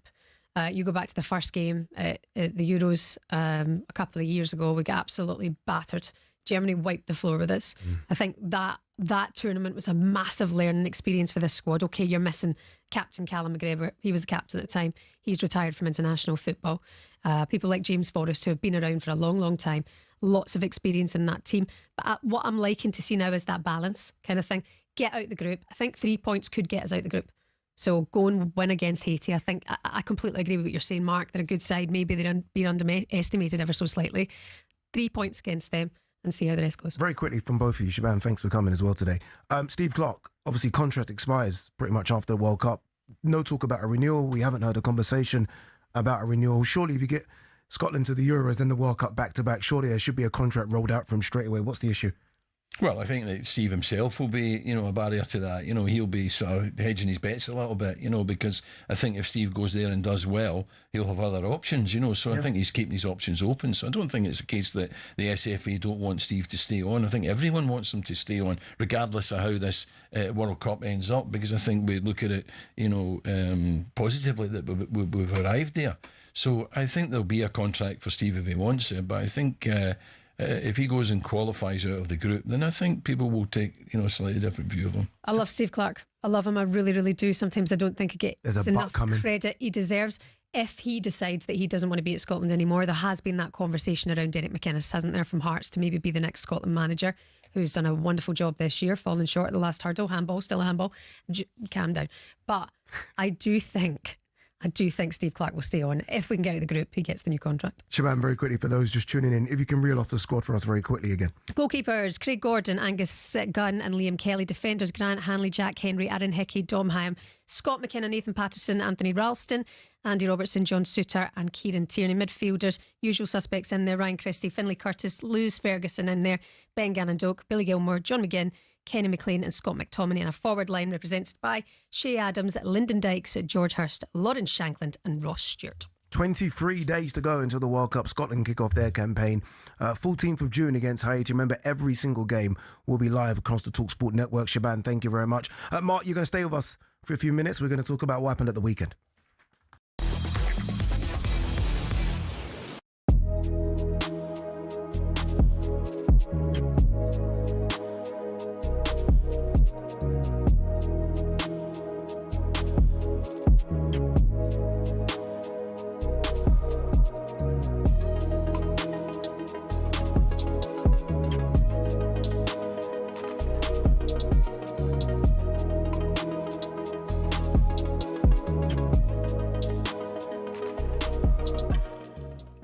Four-year deal for Xabi Alonso as a manager. Wanted to be the manager because he wants more control. How much control do you think he'll have? Well, certainly more than his predecessors, Liam Rosenior in particular. And obviously, as you mentioned there, Enzo Maresca was very frustrated by the end of his tenure because he had a doctor sat on the bench telling him exactly how many minutes his players could play. I don't see that being repeated under Xabi Alonso. And you're right to highlight the fact that he has been given the title of manager as opposed to head coach. That suggests that the owners are willing to hand over more control, have learned from their mistakes. In fact, speaking to sources at Stamford Bridge, they know this season has been a poor one. They said after they got rid of Liam Rosenior so quickly, having appointed him, that they would do a bit of soul searching. There would be a period of reflection. And they're describing this to me as the next stage in Chelsea's evolution by, instead of appointing a rookie manager like Liam, who was going to learn on the job, who was probably always going to struggle to command the respect of what is quite a difficult dressing room to control. They've now decided to hire someone who's been there, got the T-shirt, not just as a player, but as a manager as well, with that incredible invincible season at Bayer Leverkusen. Even Alonso's record at Real Madrid is not terrible, So I think instantly he'll command the respect of that dressing room because of what he does as a player, because of what he's already achieved in management. They're going to task him with building a culture befitting of a club like Chelsea. And it was quite clear in the statement when they announced him yesterday, they want to be challenging for the top honours, and they see this as the first step in that direction. How much control will he have? Or certainly he's going to have a bigger input in transfer decisions than the likes of Rosenior and Maresca. Yeah, I was just about to say that. The model of Chelsea, will they change that as well? Because it doesn't seem to be working, what they're trying to achieve at the moment. And Alonso might have a little bit more of an input into transfers and who they need, because look, you don't know what sort of system he's going to play. We play three at the back or whatever, and he's got to get players to suit them positions, isn't he? So I think there's going to be a hell of a clear out.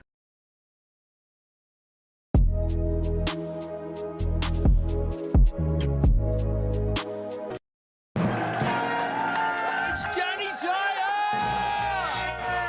Wig, not wig. It's a nutty canister, either way. I mean, look at the nut. Bob Odenkirk! Saul was great. He was just a breath of fresh air. Amelia Clark! Star Wars versus Game of Thrones. Game of Thrones, definitely. Go. I'm loyal. Don't tell Alex Hassel! In season 2, a lot of us get our clothes off. You do know you did that in season 1? Exactly, that's true, yes.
Good morning. Welcome back to Ade Oladipo and Simon Jordan. There's been a fascinating debate in the studio, by the way. I wish we had the cameras rolling between Mark McGee and Simon Jordan about Scotland's chances against Haiti. Simon very much with the, I guess, the thinking that Scotland should thump them. Mark, a bit more cautious. Is that fair? Have I summed it up right? Absolutely. I just think that, we have to, if we're going to thump them, we have to take them seriously. Yeah. If you don't take them seriously, and think that they're some sort of threat, then you won't end up. The two things aren't mutually exclusive. I would expect them to take them seriously, but as a result of taking them seriously, that's just to thump them. Yeah, I need to extrapolate that a wee bit and think that one through. But You should be thumping a team like Haiti. If you want to get out of this group, bear in mind it's Morocco after that and then Brazil. Haiti should be the whipping boys. We should be beating Haiti. Indeed. Yes. There we go. That's more like it. Thumping them's disrespectful. These guys are coming to fight you, and I'm telling you, they will put up a fight. But I expect Scotland to come through it. Indeed. Yeah, I imagine all those results against Nicaragua and teams like that must have filled the Haitians with loads of confidence. Have you seen Nicaragua play? Have you? Decent. Oh, here we go. Here we go. Here we go. Typical ex-Millwall manager. Mark, let's talk about the weekend. Celtic getting the job done just against, I think, a very good Hearts side who've played incredibly well this season. Unlucky, I think. I guess, look, ultimately, the league table doesn't lie. The points is your points, the goals against, the goals scored, and Celtic maybe deserve to win it. But there'll be some Hearts fans devastated about the way in which Celtic did win it. More so on, and I think you made this point, Simon, I thought it was a fair one, although I saw that a certain Chris Sutton kind of bit back on it. How big would it have been for the league to see another team win it? You were in the Aberdeen side. I think it would have been. I think it would have been brilliant, and I think the improvement that's went into Hearts, even forgetting about Tony Bloom's investment, before that, even the fact that they brought Tony Bloom in showed a sort of forward way of thinking, so I think they deserve a go at it, and I was disappointed for them. I was disappointed for Derek, but as you say, ultimately, Celtic had a period. I went to the Hearts game at Celtic Park before Christmas, and Celtic were abject, and you thought, well, Celtic are not going to win this league, and somehow Martins went there and conjured an unbelievable run that's seen them pip Hearts. But, You know, Hearts have done well, and unlike other times when a team's popped up like this and come close and then disappear the next season, you have a sense that Hearts will stay the distance, that next year they'll improve and they'll be challenging year in, year out, and hopefully that will encourage the likes of Hearts, likes of Hibs and the likes of Aberdeen, Motherwell, teams like that to challenge the Old Firm better. 41 years now since a team not named Rangers or Celtic have won the league. Does it affect it, or are we being a bit too harsh? Bear in mind, you look at other leagues around the world and Bayern Munich dominate their league, PSG dominate their league. What's the problem with PSG? No one's complaining about the quality of German football or the food chain of players coming through. And you look at the Scotland players, he came through as a top player. Generation prior to him, you see the players that came through, the talent pool that came through from Scotland doesn't exist anymore.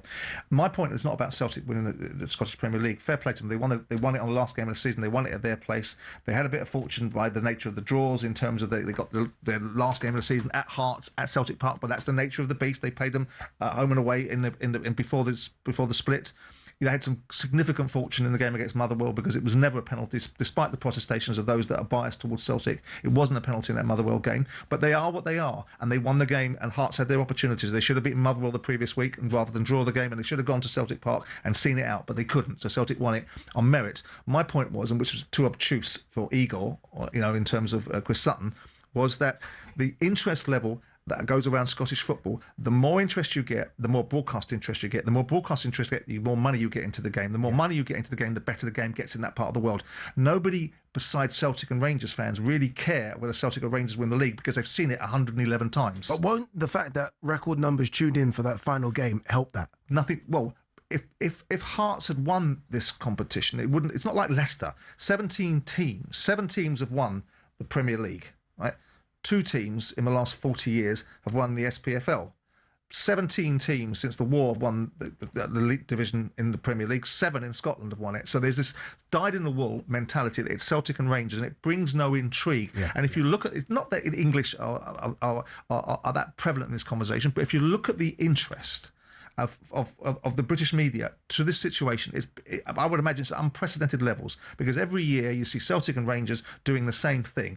And quite frankly, the arrogance of these two clubs, they can't even put their own supporters inside stadiums because they're too busy arguing about one another about who can have X amount of fans. And when they do put fans inside a stadium, they're bloody fights and create mayhem like they did in the Cup semi-final. So you look at it and say, an opportunity for another club, whether it was Hearts, whether it was Aberdeen, whether it was Motherwell or Falkirk, who cares? It created a noise around Scottish football that I felt would have raised the profile, then driven the broadcasters to value it more. And if you value it more and you inject more money into the Scottish game, everybody wins. Yeah. At this moment in time, the only teams that win, and they win on merit, of course they win on merit, are Celtic and Rangers. And the only time that Rangers haven't won it is when they would kick down the leagues at the short-sighted thinking of the Premier League to be able to kick them out because they wanted to consequence them more than the commercial benefit of the SPFL would have served. So I was disappointed from that point of view, not begrudging Celtic winning the league. It's a different dynamic. That's why Chris Sutton isn't very bright, because the argument was about what was right for Scottish football, not what was right for Celtic. Mark, the bigger conversation, more so than this battle between Hearts and Celtic, is what happened after the game with Celtic fans running onto the pitch before the final whistle. What's your take on it? I think it was diabolical. I felt as a Celtic fan, as a ex-Celtic player, as a Scotsman, it was embarrassing.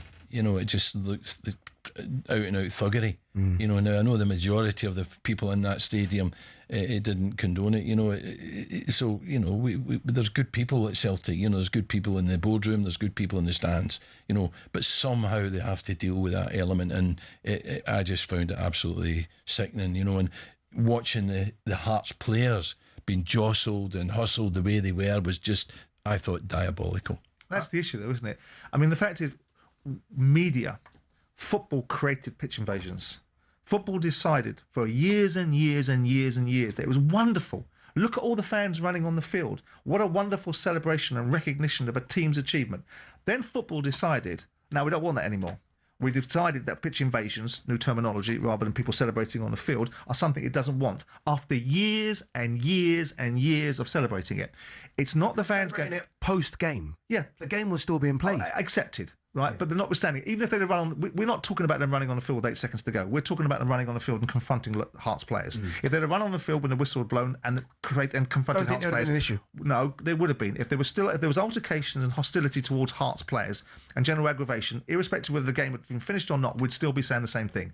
Now, ironically, you'd think Celtic had never won the league. They've won it 56 times. Have a bit of class. Get used to winning. One would assume that you're used to it. But the fact of the matter is that we created this. Media still does it. Media sits there going, isn't that wonderful? Look at that. And the same breath, when it suits media, it goes, oh, that's awful. It's a pitch invasion. You can't have it both ways. The fans don't know whether they're Arthur or Martha. But what they can be accountable for is when you go on that field and you don't celebrate, you go on that field to create aggravation and confrontation. That's what should be vilified. And I think that's the difference, right? That is the biggest difference. You can run on and applaud and celebrate, and you see them jump on the goalpost. You can run on and act like thugs, and I think that's the issue. Martin O'Neill was asked this question yesterday, whether or not it tainted Celtic's win. I totally disagree with that. There. I don't know about the confrontations in terms of the Hearts players, and there's a lot of hyperbole about that. Let us find out the real picture. The fact is that when we scored the third goal, the game was essentially over. There were about 8 seconds left, perhaps, in the game, or whatever the case may be. The referee has claimed that he has blown the whistle for the fight. Blowing the final whistle at the end and then there's obvious excitement. We have scored to win the league. Yeah, but they shouldn't come on the pitch, Martin, should they? We'll start telling that to every single football club, and then we'll all hold it. But hang on a second, Martin. I mean, Hearts called it an embarrassment to Scottish football. Do you agree that it was? As they might do. I don't believe that. I just don't believe it. I think it's nonsense. Mark, strong in his beliefs. He could easily have just said, and it's very easy. Look, I like Martin. He comes on the show quite a lot. He's a good guy. It was wrong. That's all he's got to say. It was wrong. It shouldn't have happened. The fans got overexcited, and we move on. Him trying to defend it's a bit silly. If he doesn't think it's wrong, he's entitled to say he doesn't think it's wrong, So he's not going to say it's wrong just to appease us. But one of the things that surprised me... It is wrong, though, isn't it, Mark? Well, I think it's wrong. Yeah, it is wrong. But one of the things that to think about is this, and I couldn't work out. Celtic have won it 14 out the last 15 years, right? So it wasn't something new. So the supporters weren't saying Celtic win it for the first time in 42 years or whatever it was since Hearts won it. So I kind of think the whole thing was an overreaction. And where that's been fueled, as you say, Simon, where that's come from is, the hype and all of that around it, leading up to it and over those weeks. And of course, with the changes that were at Celtic and Martin's arrival and Martin's, work that he's done there is amazing. So there's been a huge build up to that, and it's like popped at the end. But I think other people have to take a little bit of responsibility. Martin should have called it. I mean, first of all, it was remarkable that Jim was able to get him on, because I'm sure there's many media sources that wanted to get Martin O'Neill on coming on the next morning after winning the Scottish Premier League, but Martin came on because of his relationship with this show.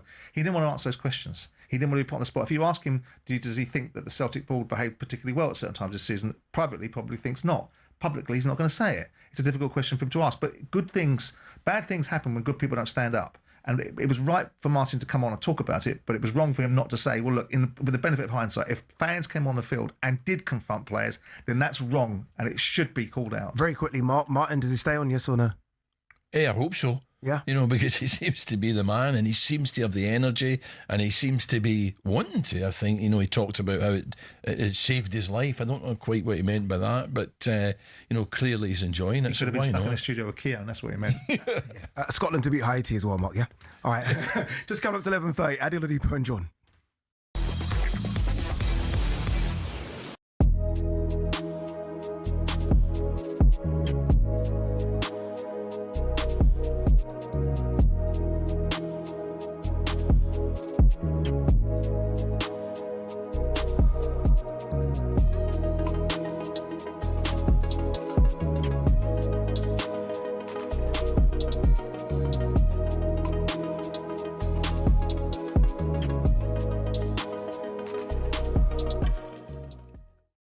Successive defeats for West Ham. Spurs 1-2, drew 1 in their last 3. Spurs need just a point from the final 2 games to secure survival. So, Martin, would it be fairly unforgivable for Spurs not to survive from here? Oh yeah, look, they're in the boss seat now. De Zerbe's come in and put together some really good results, Jim. Look, I said way back, we were both sat there. One thing that we may disagree now, someone likes to disagree with me, but one thing we did agree on was that West Ham, their fixtures look much more difficult, and if Spurs could wake up, we all knew, didn't we? I mean, at one stage it was just because it's Spurs, but this new manager's come in and made a change. So I see Spurs now as being pretty comfortable. West Ham have shot themselves in the foot yesterday because of their performance. Yeah. I mean, I've been pretty consistent that West Ham would get relegated, primarily because there was always this powerhouse in the back of your mind that you can't countenance Spurs being relegated. So I imagine Spurs' avoiding relegation will be as certain as Arsenal winning the league now in Martin's mind. Because we're able to make those observations. But the fact of the matter is that West Ham, and Martin's right, I was under the impression that he'd had a lot less games. I don't know how many league games he has, but he's been in charge of Nuno Espirito Santo. He's been in charge of West Ham for 36 games. And despite the fact, I looked at their statistics yesterday before the game. In the last 15 games, they've taken 22 points. They're taking a point and a half a game. If they'd had that all season, they'd be miles away from this situation. But prior to that, I think he took some time to get into his stride. Too long. Yeah, I mean, and listen, I don't know how many games they had before he took in. I'll have a look in a second. But they were in chaos when he came there. They were in a mess when they came there. So could he have got them out quicker? Possibly. But you look at that side yesterday, and it's not really, of the two teams between Tottenham and West Ham, the team that's been in better form, had more resilience and more about them, has been West Ham. Even when they got beat 3-0 by Brentford, there are two clear penalties that have subsequently been revealed as being penalties that should have been given to them. They hit the post twice and crossbar twice, so they were in that game. But that was the West Ham that we saw yesterday that's been at the beginning of the season that's got them in this mess because they were poor across the board.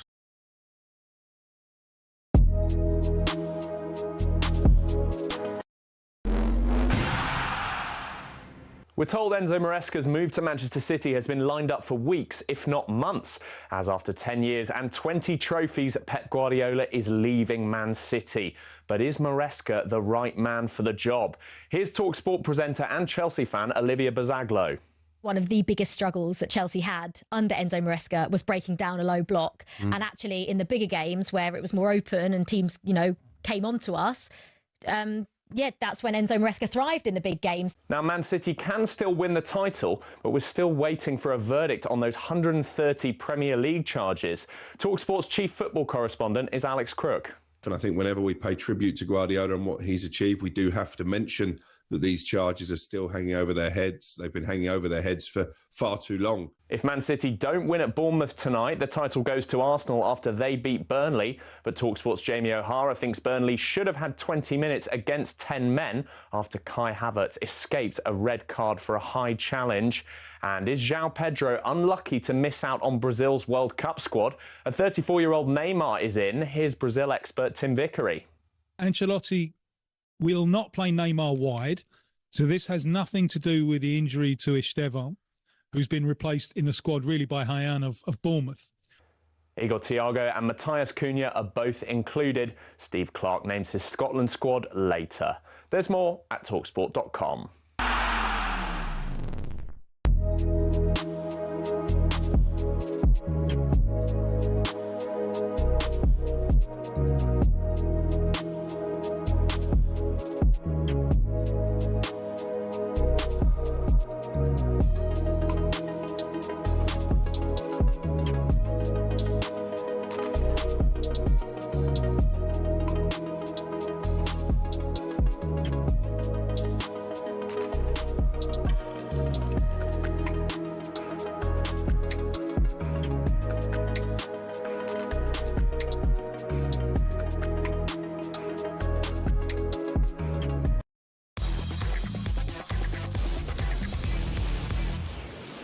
It's showtime on talkSPORT with BetMGM. We're ready for the action. Are you? Visit betmgm.co.uk or download the app. 18 plus. GambleAware.org. Good morning, just coming up to 20 to 12. Ade Oladipo and Simon Jordan on talkSPORT. We are going to talk a bit of boxing later. Alistair Overeem, former MMA UFC star who will be out in Egypt for Alexander Usyk. Rico Verhoeven's going to join us, as will Frank Warren a bit later as well. And we're going to talk Conor Benn versus Ryan Garcia. Those are the rumours doing the rounds right now. But first, let's welcome in Sean Martin from BetMGM to look at today's top sporting events and discuss the latest odds. Sean, how are you doing, my man? Morning, lads. All good. How are you? Not bad at all. Let's dive straight in here. Arsenal beat Burnley 1-0. Arsenal now just one win away from the Premier League title. It could happen tonight if Bournemouth beat Man City. What are the odds on that one?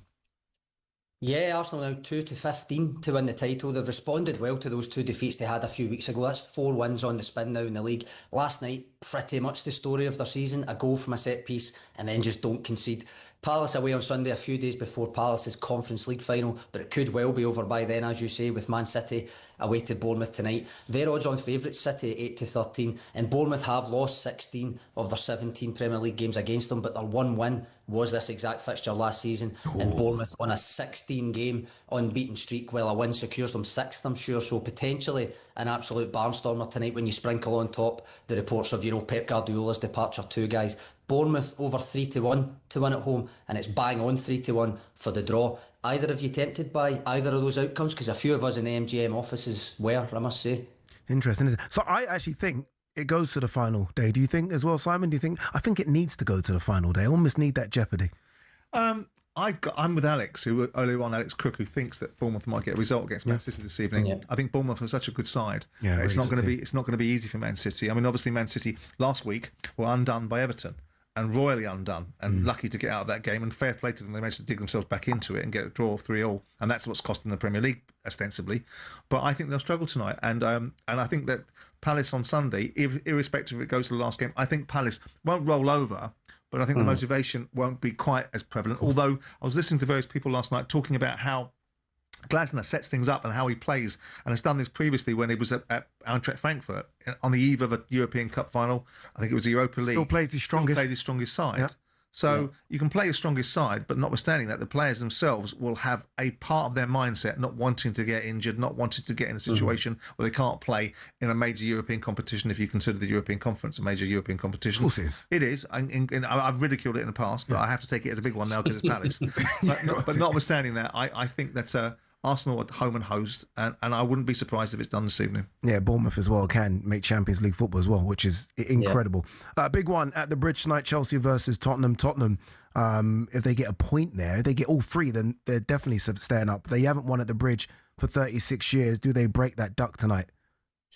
I mean, yeah, potentially even more on the line here in a way. Spurs can, as you say, can secure safety with a win, virtually assure it with a draw thanks to their goal difference, 27-10, so just over 2.5 to 1 for what would be only a 4th, I think, Tottenham win away to Chelsea in the league in 36 attempts, 13-5 the draw, and Chelsea odds on at 17-20, even though they're on a league run of 6 losses and 1 draw, 4 home losses on the bounce in there as well. So if ever there's a time for Spurs to go to Stamford Bridge and get something, surely you would think it's tonight, lads. I'm unsure about goals and whatnot for this one just now. I'll maybe wait and see the lineups, but I do quite fancy the look of 4.5 to 1 for a red card in the game and 6 or more total cards, given some of the previous Chelsea Spurs encounters that we've had.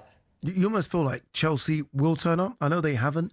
I thought they played quite well at Anfield. Obviously got a point of Liverpool, which isn't hard nowadays. Well, they've got a post-FA Cup blues, but they've got a game against rivals that the fans will demand something from them. If you watch Spurs last week against Leeds, the moment Leeds equalised, they just fell apart, Spurs. They're so fragile. They might have finished the last 5 minutes or last couple of minutes of the game in ascendancy with James Maddison trying to buy a penalty and obviously various corners.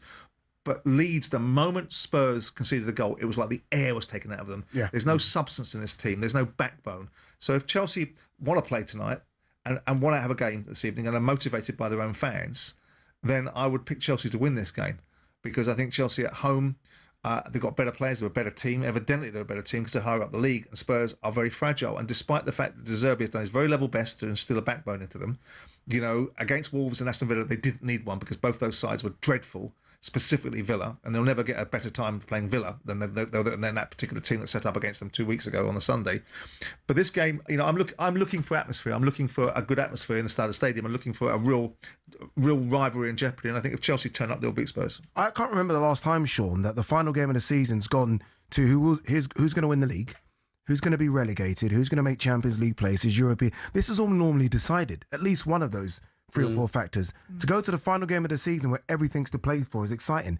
So I actually hope Chelsea do beat Spurs, just so we go to a final game of the season and there's everything to play for. All right, a bit of boxing. Alexander Usyk, Rico Verhoeven, May 23rd. Decent fight card as well. Obviously, Alexander Jack Usyk. Catterall, Jack Catterall on it. Hamza Shiraz. This is going to be an interesting one. I mean, surely it will be the upset of all upsets if Rico was to chin Alexander Usyk. I mean, there'll be nothing like it. No, I mean, I know you guys are going to go into more detail on the Usyk fight shortly, so I won't concentrate too much on it, but he's 18-1 on Verhoeven 19-2 because, 18-1 on Verhoeven 19-2 to cause the upset. I'm tempted, and you call me crazy here, I'm tempted to take it to go over 5.5 rounds, purely because Usyk might feel him out a bit, then toy with him. And I think he'll finish it when he wants to finish it. Although I did hear Josh Taylor on with you, Simon. That's right. And he's put a doubt in my mind that maybe there'll be angles that he's punching from that he won't know. But I just think Usyk will feel him out, toy with him. And then, over 5.5 rounds, that's just under even money for part of an accumulator. The rest of the card, as you referenced a couple there, some cracking fights on there, really. Jack Catterall odds on to beat Shakram Giyasov. Hamza Shiraz, long odds on, he's 16-1 on to beat Alan Begic. And pretty intrigued by Frank Sanchez against Richard Torres as well. Torres 4-1 on for that one. Sanchez 3-1, which could maybe be pretty big. And I remember you actually, Simon, mentioning Sanchez as a potential Atoma opponent at one point. As it stands, you know I like to do this, Simon, as it stands, my accumulator for the weekend, this is what I'm thinking. Shiraz to win in rounds 7-12, so second half of the fight. Torres stoppage, Catterall decision, and I probably will throw that Usyk fight over 5.5 rounds there. Same as always, lads, where's that fall down for me? Because sure as fate, something will let it down. Something's going to let you down, isn't it? Something. I think that Usyk over 5.5 rounds. I think Shiraz will get him out there earlier than that. Yeah, Shiraz will do the job early as well. Sean, appreciate you coming on, my man. Thank you as always. That was a look at the latest odds, all thanks to BetMGM. Visit betmgm.co.uk or you can download the app now. 18+, begambleaware.org. It's showtime on talkSPORT with BetMGM. Keep things golden with responsible play at betmgm.co.uk. 18+, gambleaware.org.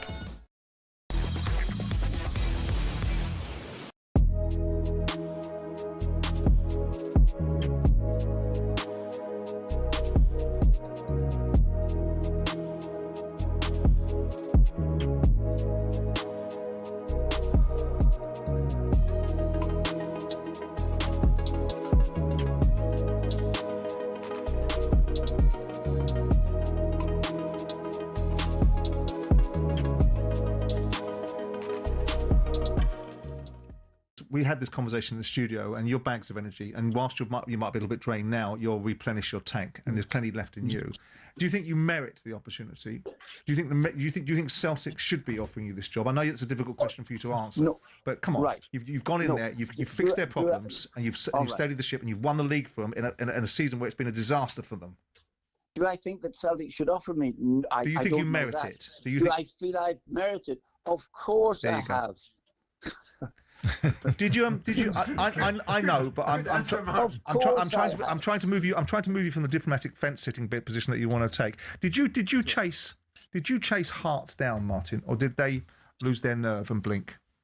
No, I don't think they lost their nerve and blinked at all. Absolutely not. What they've done over there has been fantastic. What the manager has done has been terrific, absolutely terrific. And last night he was voted Manager of the Year, quite rightly so. It was a really great effort. What we have here, I think, sometimes, Simon, in your disparagement of the league, is that we actually have some really, really fine managers, young managers who are very, very good. I'm working with some brilliant coaches who are just terrific, and I do learn an awful lot from it. Now, I understand the reason of this disparagement is because there is really no money. Which, by the way, you joined in as well before you went back there. No, joined in what way? In terms of making observations about the quality of the teams in the league and the quality of Rangers. So pack your nonsense in. Yeah, absolutely. I'm saying this, but what has happened? Sometimes when you're working at the coalface, as you often do, make real great judgments from about 14 million miles away, and I had you next to me to be able to support those judgments before you went back to Celtic. So pack it in. So don't you dare be a hypocrite. And then I stepped into the coalface and realized that both of us were talking bunkum. Oh, of course. Of course.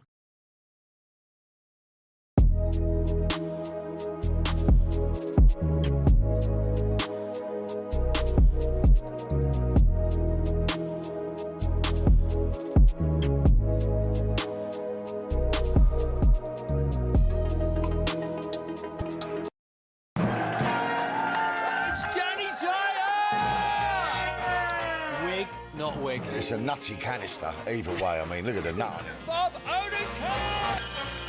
Saul was great. He was just a breath of fresh air. Amelia Clark!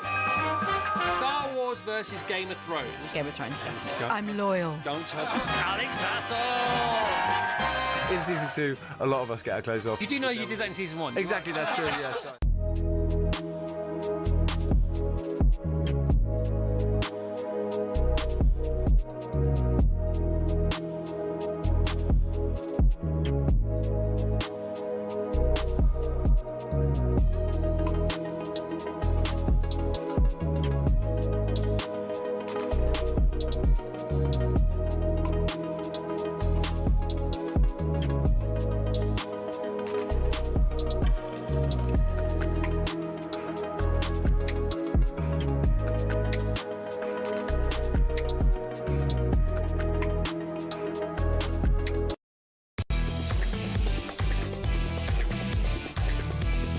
Boxing updates on talkSPORT with DAZN, the global home of boxing. Sign up now at dazn.com/boxing.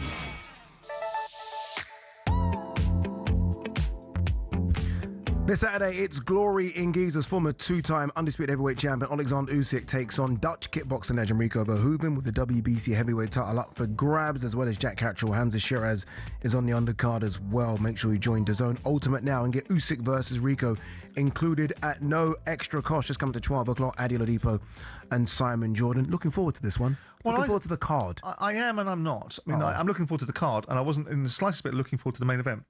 I thought it was a little bit of a freak show, but having had Rico in the studio, it changed my attitude towards it a little bit, because A, he's a personality, B, he's got bags of charisma, and C, he really fancies the opportunity. He's sort of sitting there going, people think I can't do it. And imagine how I'm going to shake up the world if I actually do it. So it sort of changed my level of interest. It's a bit of belief in you, doesn't it? Small bit. A little bit more belief in the fact there's a little bit more credibility about the fight. And I spoke to Josh Taylor, literally on Talk Boxing after Rico had been in the studio, and he talked about the fact that he'd been in kickboxing or some form of different version of mixed martial arts, and when he went into the boxing ring, it confused a lot of his opponents because they didn't know where the shots were coming from, and he gave Rico a little bit more chance than most people are giving him, which is most people think that he's just going to clean his clock, right, and do it whenever he feels like it. The undercard appeals to me more than the main event, but the main event is not one I've sat here before and had my little entranced positions of going, I'm not watching that just on pure bleeding principle. You're watching this one. I might watch this one, yeah. A man that I know will probably have a lot more belief in Rico than we have is a man that I've watched for years in MMA and kickboxing, dominated Pride, Strikeforce, the UFC. I'm talking about kickboxing legend Alistair Overeem, who will be with me in Egypt. He joins us now. Alistair, how are you, my man? Yes, very good. Very healthy, very happy. Excited about Egypt. Alistair, sell us on Rico's chances here, because there will be those from the boxing fraternity that think he has absolutely no chance because he's taken on one of the greatest boxers of all time. Obviously, you've come from a kickboxing background as well. You understand just how good a striker Rico is, and striking's his game. He's very good with his hands. What chance do you realistically give him against one of the greatest fighters we've ever seen? So let's start from the beginning. I understand the skeptics because if you look at it from the grounded perspective, he is going into boxing. We're talking about Usyk. There's not many people that are on his level, right? And he's displayed that time and time again. But there is the element of surprise that is there. And let's not forget, Rico is a big gentleman. He has an amazing track record in Glory. 12 years undefeated. He had like a little skid in outside of Glory, but in Glory he has faced adversity time and time again, and he overcame it. So in my opinion, he definitely is special. He also has the weight advantage and the element of surprise. Usyk does not know, but Usyk is very good at breaking codes. I have no doubt in my mind about that. But in front of him will be a very big gentleman with an unknown code, because nobody knows what Rico's going to do. That's the intrigue, isn't it, Simon? The unknown code. And I think Alistair put it there very well. You just don't know. We actually don't know, because, I mean, there's been some leaked sparring footage of Rico, but we don't know what he's going to do. Unpredictability can't be the only component part. I don't think weight features in this, because obviously Usyk has fought against Tyson Fury, and I imagine there's a similarity in the weight that Tyson Fury operates at in the same way that Rico does. I mean, you look at this and you say, on one hand, unpredictability and the fact that the man is a born winner in his own sport. But there's a reasons why these guys excel in their own sports. And Usyk doesn't just excel in his own sport. He excels at a level beyond all the other boxers. Yeah. So we're now asking somebody to come in from a different discipline, with all the vagaries and peculiarities of that discipline, adapt to a completely different discipline against somebody that's dominated the division and made everyone else look at times moderately pedestrian. And that's why I think it's probably even more of a reach than the basic premise of what Ngannou might have done once to Tyson Fury and what Anthony Joshua ended up doing to Francis Ngannou. And I see the similar outcome. I'm happy you mentioned Anthony Joshua there, because, Alice, there was a lot of talk about Rico versus AJ, and it should have been AJ. That was the fight that was pretty much signed and should have been done. How do you think Rico would have got on with AJ as opposed to Usyk? Very different fight. I would give that fight more favorable to Rico, because Usyk, I've had a couple of fights in my years. Usyk's operating on a different level. And AJ, there's still some predictability there, right? So that fight would have favored Rico. Yeah, interesting, isn't it? That was what was supposed to happen. The excitement that Ngannou had against Tyson Fury, the unknown. I think, in my opinion, Francis Ngannou won that fight, and that I think is what Rico is also looking for: an upset, an uncertainty, a X factor, an unknown. And there's also the question: how will Usyk play into this? Right? Will he stay cautious? Where will he accelerate? What will he do? How will he handle it? How will he break down this puzzle? For Usyk, there's also a challenge there. And that's, I believe, why he accepted this fight. How surprised were you when this was announced? From a kickboxing standpoint, how surprised were you when you saw Usyk versus Rico in Egypt? Well, very surprised, but also engaged at the same time, excited. Rico, on the other hand, has to make a move. Kickboxing is kind of done all over the world, so he had to make a move, and then it would either be MMA or boxing. Well, look at Rico. He's been boxing for the last 15 years with the Tyson Fury camp, so he's been using those techniques to win in the boxing fights. So, I mean, for him, this is a very logical step. There's also nothing to lose, right? Fighting the best to ever do it. So, in my opinion, looking from Rico's perspective, he has nothing to lose and only to gain from this fight. Final one before I let you go, Alistair. Again, I'll be seeing you in a few days. A small birdie said there could be a chance that you put on the small gloves again. Is that true or false? Well, it was just my 46th birthday. And you don't look it. You don't look it. I'm into longevity. Found longevity after my fight career and loving the lifestyle. And actually, I feel great. My body healed up, being out of the stress, being out of training. Motivation is growing. So let's see what happens. I just wonder, sorry, I said final one, but I just wonder if you maybe look at what Netflix have done recently. They're now a big player. Obviously, big player equals, I guess, big money. And maybe there's an exciting avenue down there for you. They seem to be bringing back all the veterans. Ronda Rousey, Gina Carano. We saw Nate Diaz, Mike Perry. I wonder if that's the route you might take. Yeah, we're very well aware of the fight landscape and what an exciting landscape it is. Also now with the boxing kind of being back on top, beautiful developments. We're keeping our eyes open. And in the meantime, I'm training. My body's super healthy. Energy is rising. Motivation is rising. So let's see what happens. Okay, we'll chat in a few days. Alistair Overeem, thank you very, very much.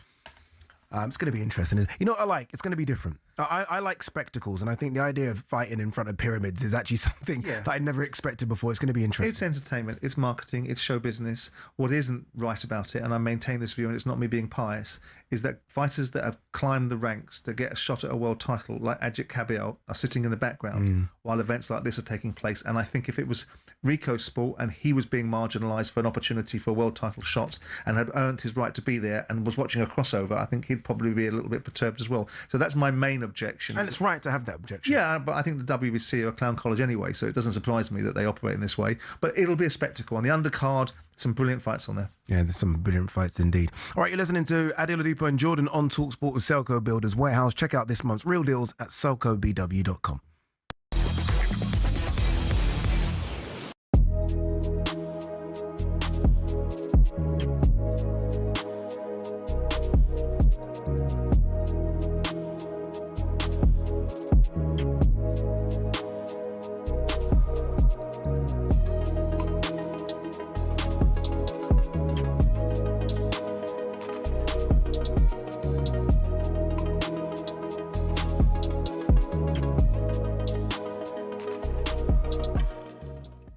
24 hours later, Mo Salah took to social media, and we know that Salah is out of there very shortly. And he says, I've witnessed this club go from doubters to believers and from believers to champions. It took hard work, and I always did everything I could to help the club get there. Us crumbling to yet another defeat this season was very painful and not what our fans deserve. I want to see Liverpool go back to being the heavy metal attacking team that opponents fear and back to being a team that wins trophies. That's the football I know how to play, and that's the identity that needs to be recovered and kept for good. It can't be negotiable, and everyone that joins this club should adapt to it. Why is he doing that, do you think, Simon? I've heard this discussed in various other outlets, but let's do it ourselves. What's his motivation, do you think? He doesn't get on very well with Arne Slot, I suspect. Doesn't agree with him. They've obviously had a fault. Nothing's changed. What do we think changed? There was no massive climb down from Salah for his outburst back in October, November, December of last year, was there? So there was only a papering over the cracks and managing of the situation. The players leaving. He's out the door. He doesn't seemingly or apparently or evidently get on with the manager. So he's having his two-penneth. He's throwing his little two-penneth in. What I think was more concerning was the errant little bunch of despots that have thrown their two-penneth in behind him by liking his tweet, which are current players in the squad. He's a thing of the past. He's been a wonderful player for Liverpool. He's achieved wonderful things with Liverpool, and Liverpool have been wonderful for him. But he's now gone. Now, who are these little despots like Curtis Jones, liked the post with a hand clapping emoji? Dominic Szoboszlai also liked it on Instagram. We can all make, do we really run our world by social media posts? I mean, some people would say that a president was elected as a result of social media, so you have to give it some credence.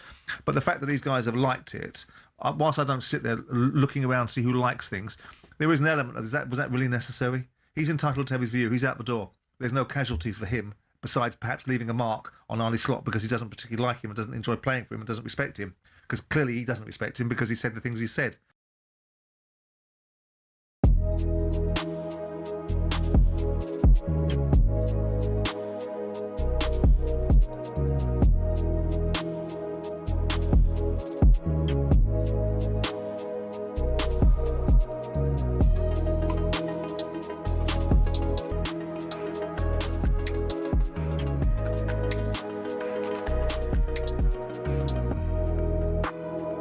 talkSPORT Sports Update, powered by the Nissan Van range, supporting van owners to get the job done. Search Nissan Vans or head to your local Nissan Van Centre. I'm Ben Fletcher. Good afternoon. The Scotland World Cup squad is out. We're told the forward line is the strongest it's been in a while. Southampton's Ross Stewart makes the plane. No room for Hull City's Ollie McBurney, though. Here's talkSPORT's Shabana Han. I don't know if he could have done any more at Hull City this season. 5 goals in his last 10 games, 17 this season. Ross Stewart comes in, which I think a lot of people are keen on. That's a good season for him. George Hurst comes in as well. 43-year-old goalkeeper Craig Gordon keeps his place. You can check out the full squad at talksport.com.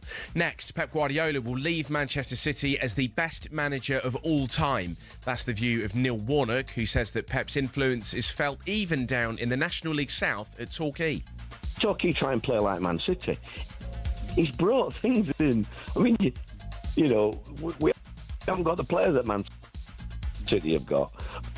But even the smaller clubs are trying to play the way his philosophy and everything. talkSPORT understands Pep has now told his players he's leaving. This as Enzo Maresca is said to have already agreed a 3-year deal to replace him. Simon Jordan says Maresca's a lucky boy because of the way Pep will leave the club. I think this season is transition, and I think he leaves Manchester City for the next incumbent an opportunity to build from it in the same way that Klopp did. Unlike Alex Ferguson, with due respect, despite the fact that Ferguson was a brilliant manager and was probably in the annals of Premier League probably the greatest manager, but he didn't leave Manchester United in the best condition. We've heard Maresca will bring his Chelsea assistants Willy Caballero and Roberto Vitiello to City. Next, we're expecting a result from Southampton's Spygate hearing today. Hull City midfielder Matt Crooks told talkSPORT it's been a strange build-up to the Championship playoff final. Taking my lad to football and got all the parents asking me questions, seeing if I know any inside information. But no, we've been cracking on, training again today. We're focused here on playing Southampton, so that's our week. There's more at talksport.com. talkSPORT. News. A £30 million organised crime unit's being set up targeting gangs operating on our high streets, and the government says there must be consequences after 3 women who appeared on Married at First Sight alleged sexual offences. More from Will at past. talkSPORT weather with QuickFit. With over 600 centres across the UK, most of which open 7 days a week, we're always there when you need us. QuickFit. Drive away happy every time. Rain on the way out to the east, but more showers on the way in. Sunshine for many of us throughout the afternoon.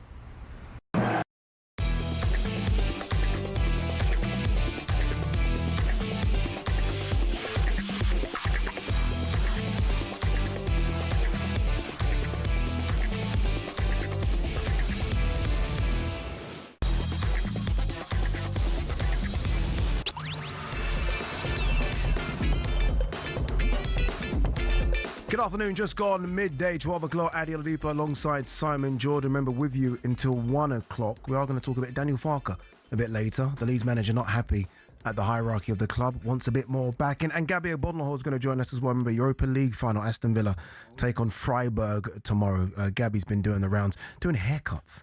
He's been getting like haircuts. He's been enjoying himself. Very good. I think he's even had a jog. Really? Yeah, a jog. He's been one in Turkey. fast food outlet to another. He's been enjoying himself. All right, we are going to talk a bit of boxing, a bit of horse racing as well. Let's welcome in Frank Warren from Queensbury Promotions. Frank, I missed you in Doncaster. It's almost like you knew it was going to rain and you didn't want to come. It's almost like you saw the weather forecast, Frank. You realised there wasn't a tent covering your head and you decided to stay at home. It's fair, I understand. No, I had yet again another bout of flu, so that's what happened. I weren't feeling too good, but yeah, it was quite exciting, wasn't it? It was a pretty one-sided the main event, but you know it was what it was. Dave got his opportunity to fight in front of his home fans, and Philip delivered for Queensbury. No, he certainly did. I thought Filip Hrgović was as aggressive as I've ever seen him, if I'm honest. He almost like he knew it was a level above, and he treated Dave like that. I asked your son in the ring after, Moses Atama. Everyone seems to be pointing in that direction. Moses versus Philip, August. Anything you can confirm or deny? Are we close? I'd like to see that fight happen. There's negotiations going on. I would love to see that fight happen. It's a massive test, massive fight, massive test for Moses. And, listen, that's got fight written all over it, hasn't it? I mean, it'd be an exciting fight if we can make it happen. Yeah, I mean, Moses has called this fight out. I think it will happen.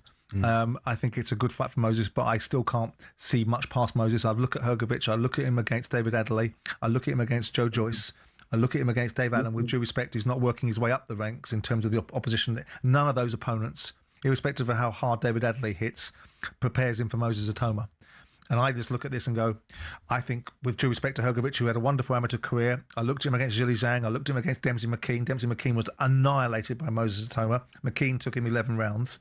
I look at this and I think to myself, without wanting to put any more pressure on Moses than already exists with the expectation, I think he knocks Hrgović into next week, and I think he does it quick. Yeah, let's see if that happens. You know, Frank, as I was there, I mean, obviously, we were there for Dave Allen, Hrgović, Dave versus Goliath. Everyone kept coming up to me and still asking me about Wardley Dubois. I think everyone's still talking about it. It's clearly the fight of the year. It's one of the best fights I've ever seen, if not the best fight I've ever seen live. And then we got the news that Fabio was like, okay, let's run it back. Let's do this again, which for me means it goes to a stadium, because it's now, I think, 3 or 4 times bigger than it was at the Co-op Live. Are you surprised that he's decided to go again straight away, or did you expect that? I mean, you've known Fabio for a few years now. You've been working with him on these big fights. Are you surprised, or is that just the type of guy Fabio is? I think it's the type of guy he is. He's a fighting man, and they just say they have the right to, and they have notified us that they want the rematch. So we'll see what happens, and if it does happen, sometime in the autumn, and he must fancy his chances, or he wouldn't do that. But it'll be a very be a big fight. It'll be an exciting fight. I mean, it was brutal. It was a tough fight. And it was an exciting fight to watch, except for the last couple of rounds when I felt that he was pulling away in the fight. Daniel, I thought Daniel done extremely well, and with Fabio, he showed what he's all about, which is his courage and his guts. And he never went on the floor, and how tough he is. But they want to do it again. They want to dance again. So we'll make it happen. What about the scale of this one, Frank? I mean, obviously, you and I, we had dinner down in Manchester and talked about the Manchester crowd and the opportunity to sell tickets in Manchester against some of the challenges that London might present. But the scale of this fight now, given the fact that it was such a brilliant fight, given the fact it was such a brutal fight, it shouldn't be a surprise to people. I think we all knew it was going to be. But Fabio calling on the rematch. What about the scale now? Where do you think this can go to in terms of auditoriums, event sizes? Is it something on your mind that you think, well, there's scale on this now?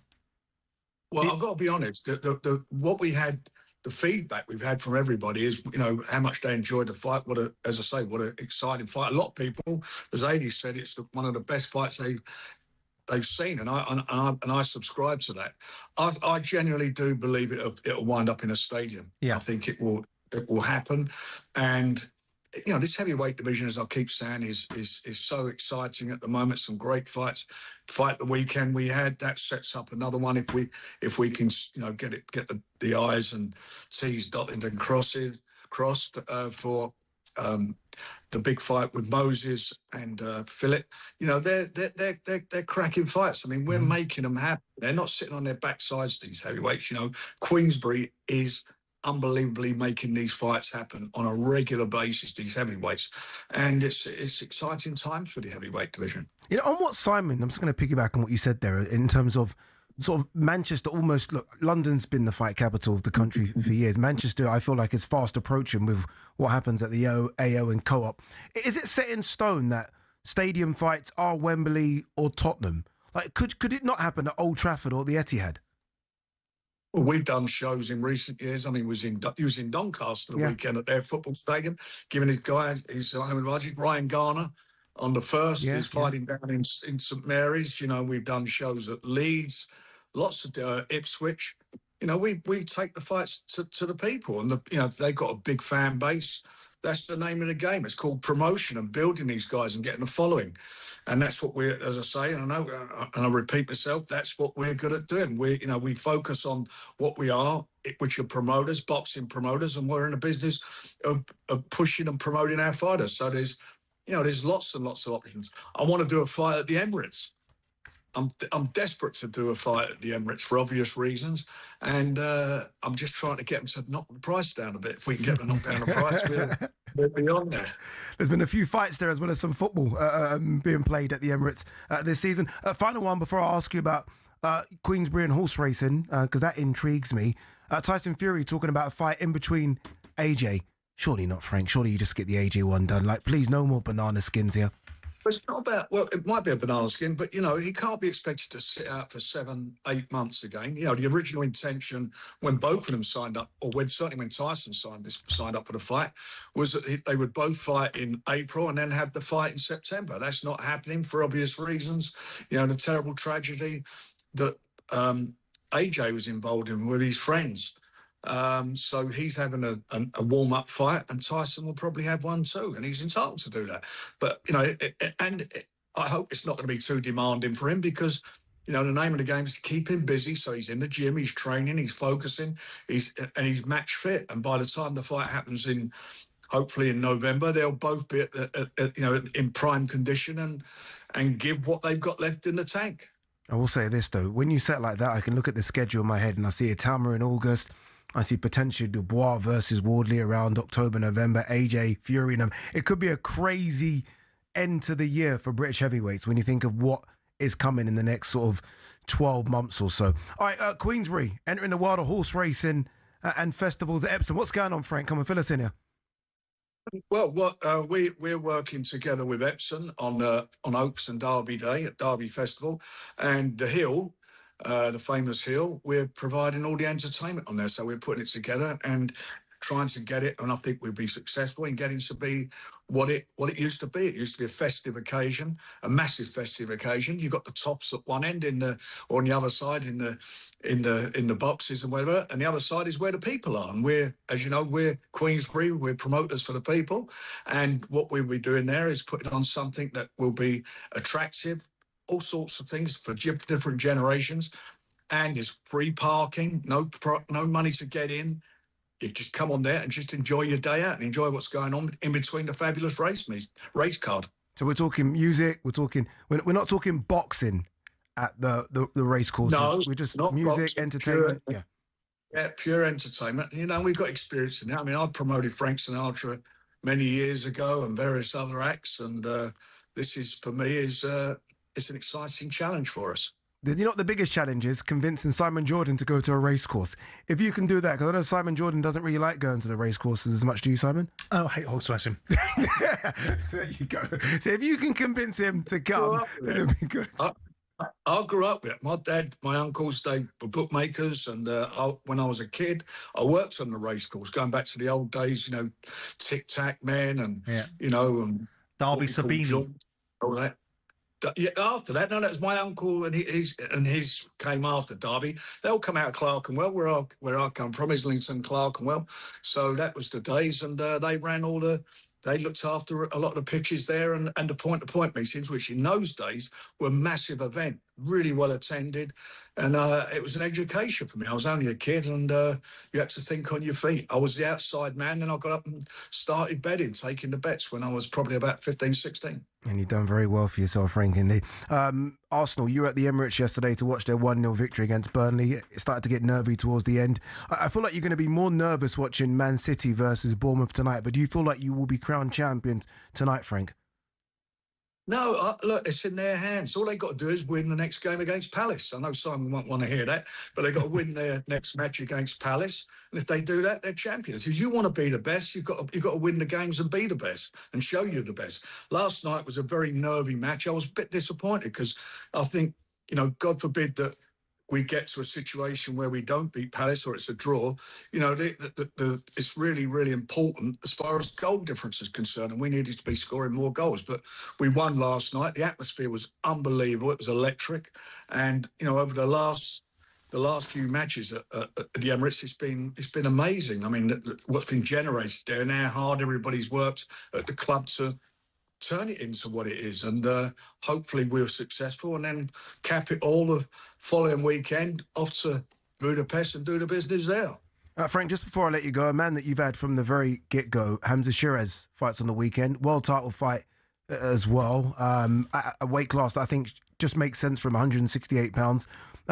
This must be a proud moment. He's a massive favourite to win. You can never obviously sort of, I don't know, predict a fight when it comes to betting odds, but surely he wins it and becomes a world champion. You'll be very happy. I will be. We've worked very hard for him over the years, and, you know, culminating in guiding him into the position he is to challenge for the world title against an opponent that we worked hard on to make the fight happen. So that's on, as you say, in Egypt by the pyramids on the undercard of the Usyk fight, and this is his chance. He wins this, and hopefully the one after that will be Canelo, and he's got everything to go for, and he should beat this guy. If he doesn't beat him, then I'll be surprised. But, you know, as I say, we've worked hard with him, and he's got to do the business in the ring. And since he's teamed up with Andy Lee, he's found a bit more. And as I say, I expect him to win the fight, and we go on from now. Frank, thank you very much. Thanks for joining us. Appreciate it. Pleasure, Eddie. Cheers. Some massive shows Frank Warren's putting on at the moment. Feels like we're he into needs to be a bit worried. All over the place. He needs to be a bit worried because George was in front of camera and a star was born. And George is looking the man, isn't he, in front of the camera? He's liking it, getting very comfortable in front of the camera. All right, when we come back, we're going to hear from a not too happy Leeds manager, Daniel Farker.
As we alluded to yesterday, Southampton are likely to face a sporting sanction if they're found guilty of spying charges.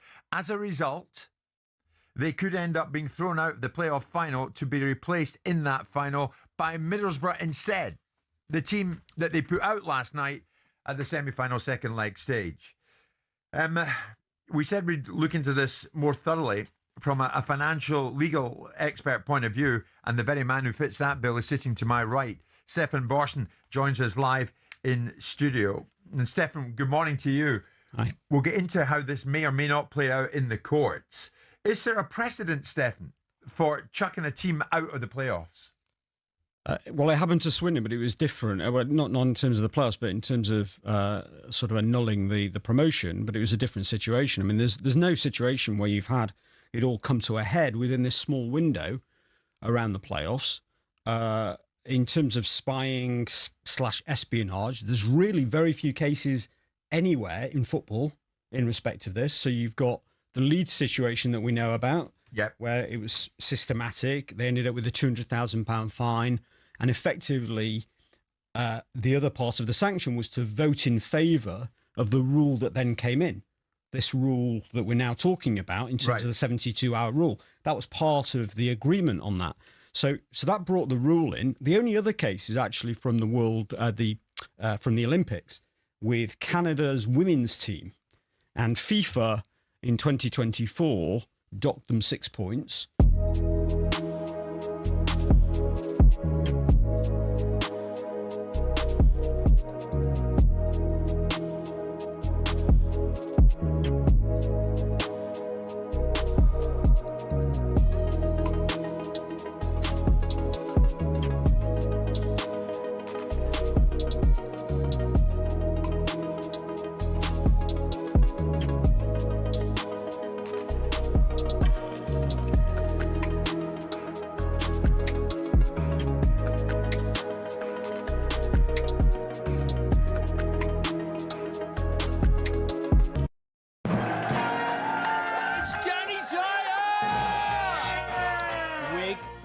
It's a nutty canister, either way. I mean, look at the nut on it. Bob Odenkirk! Saul was great. He was just a breath of fresh air. Amelia Clark! Star Wars versus Game of Thrones. Game of Thrones, definitely. Go. I'm loyal. Don't tell Alex Hassel! In season 2, a lot of us get our clothes off. You do know you did that in season 1. Exactly, that's true, yes.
Good afternoon. Coming up to 12:30, Ade Oladipo, Simon Jordan. We are going to hear from Leeds manager Daniel Farke a bit later. None too happy, and maybe rightly so. I know Simon's probably going to disagree with me, but none too happy with the Leeds hierarchy.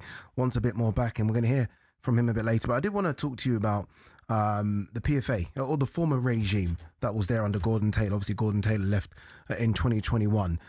This is a news story that's broken recently. The PFA had been forced to return more than $2.5 million it received unlawfully from its own charity arm whilst under the leadership of said Gordon Taylor. An investigation by the Charity Commission uncovered serious mismanagement and found that money from the now non-existent PFA charity was being used to pay 80% of the union's operating costs, with $5 million of the $6 million paid annually covering staff salary. So they've been forced to return $2.5 million. Yeah.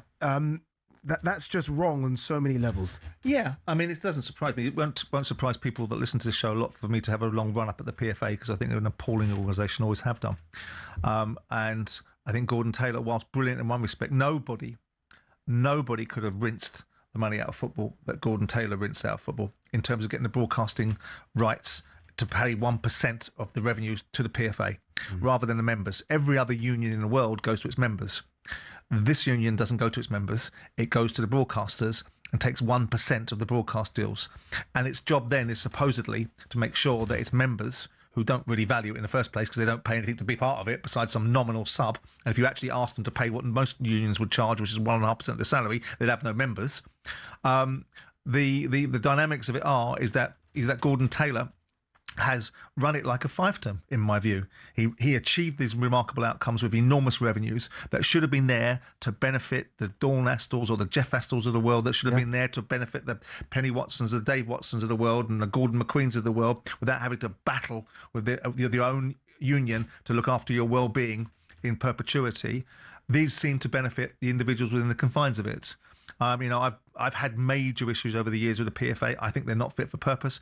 I don't care whether they've got good people in that building. I don't care whether they take exception to these observations. They never have the cojones or the substance to come on this show and debate them, even with a new chief executive.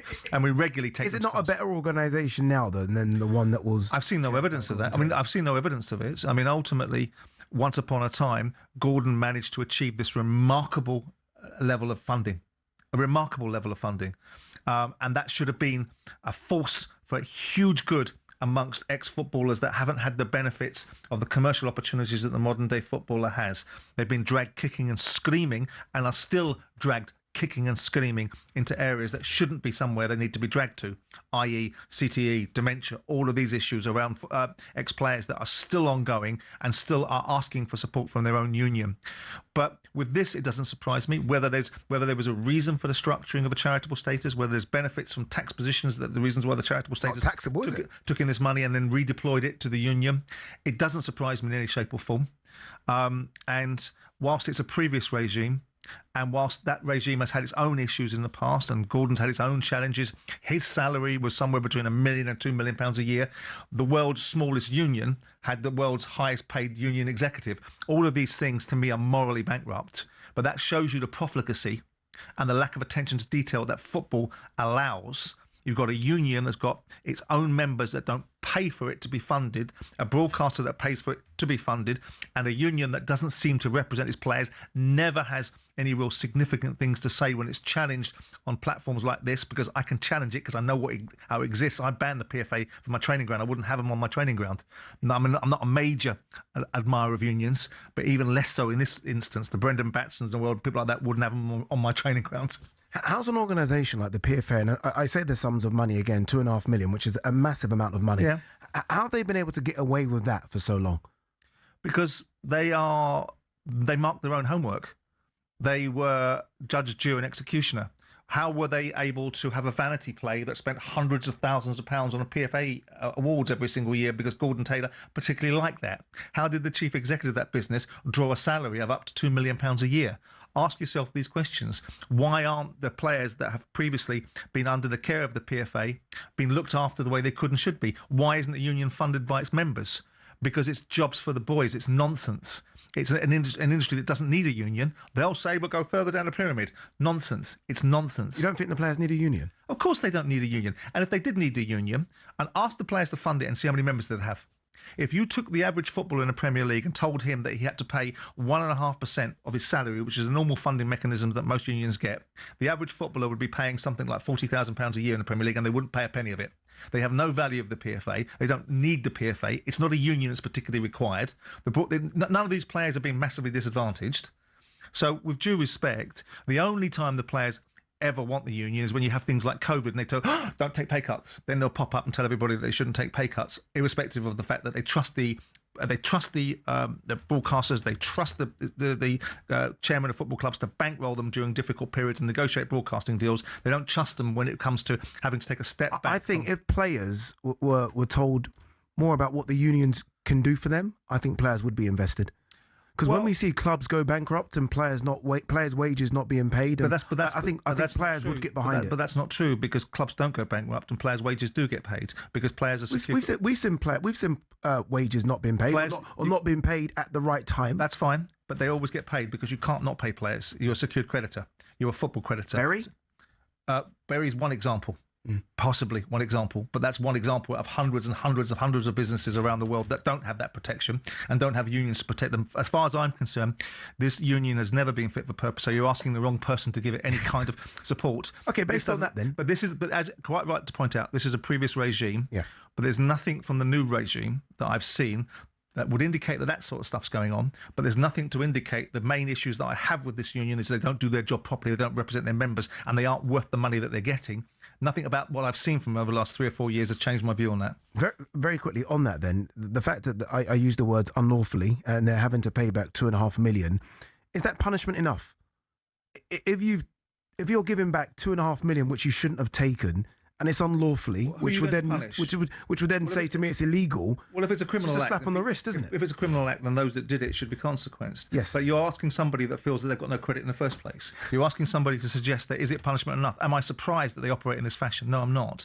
Am I surprised that they've been able to clean house and perhaps publish it in the public domain? If the previous regime had been there, probably not.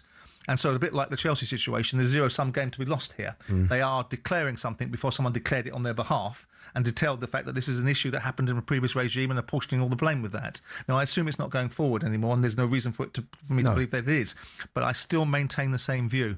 Having dealt with this union, having watched it over the years and having watched it in recent times as an observer rather than a participant, it's not fit for purpose. It gets far too much money for what it should, for what it actually merits, and it doesn't get it from the very people that should be funding it. And if they were funding it, they would attach no value to it. That's why they don't fund it. Ade Oladipo, Simon Jordan, 12:30.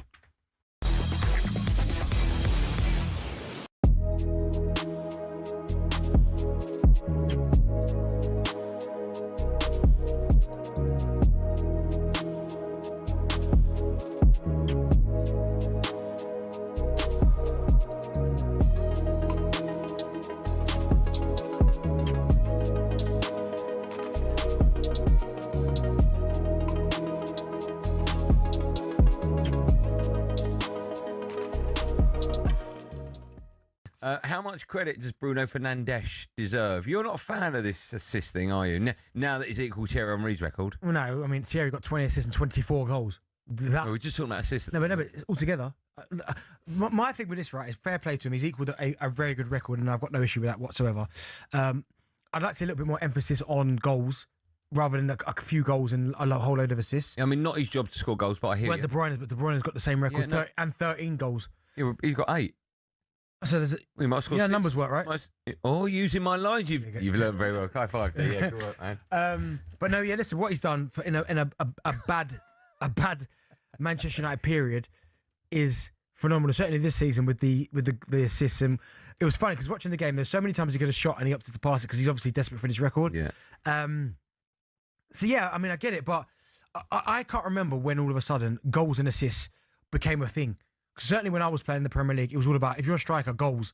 And then if you're a creative midfield player, how many assists he got. All of a sudden now, and I think some players are getting away with it, with this goals and assists, because ultimately the name of the game is still to put the ball in the back of the net. But you're seeing some guys, they've got 17 goals and assists and they're forward. You go, well, how many goals they got? Well, they got, 4 goals and 13 assists. You're like, well, that's not any good. Terrible, yeah. That's terrible. Because they're putting our goals and assists together. You're all right. It's almost overshadowing everything. Do you care about any stats? Like, you're a fan of XG. There's another one called XA. Yeah. Do you know what XA is? Assists. Expected assists. It's expected assist. Now, I don't even know what that means. Yeah, I don't know. I know about XG, but listen, I like XG, but I don't... You can't explain it. The only stats that I really... care about? Goals. I think assists to a certain level. Clean sheets? Yeah, I love touches in opposition box because I think that tells you a lot about how a team's attacking. Because and I always like to compare the XG with touches inside the opposition box. You always like to do that. Yeah, because if you're a team in certain games, you're getting 40 touches in the opposition box and there's no goals. What's going on?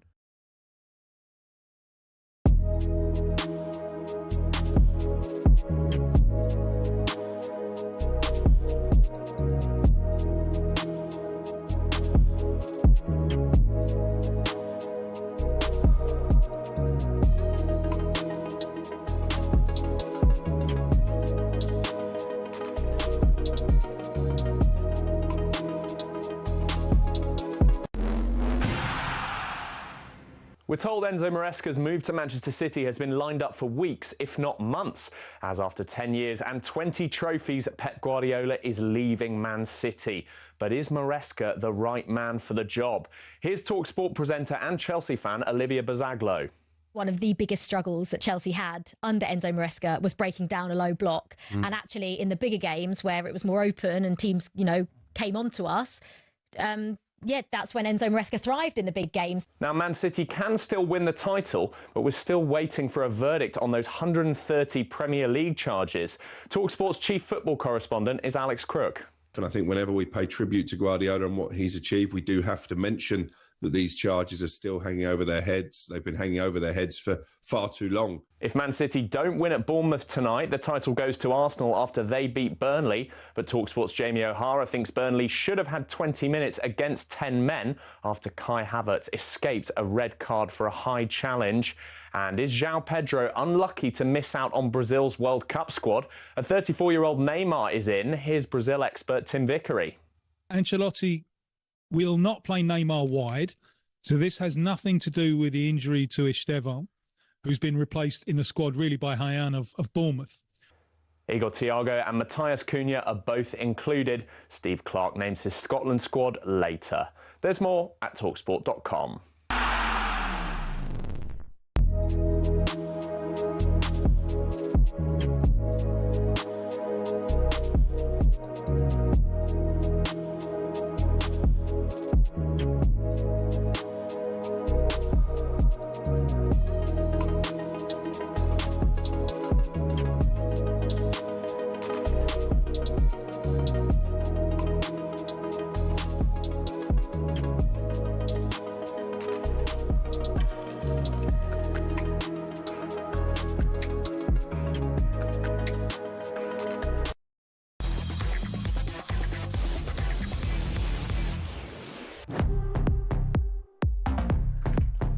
Good afternoon, Ade Oladipo, Simon Jordan with you till 1 o'clock.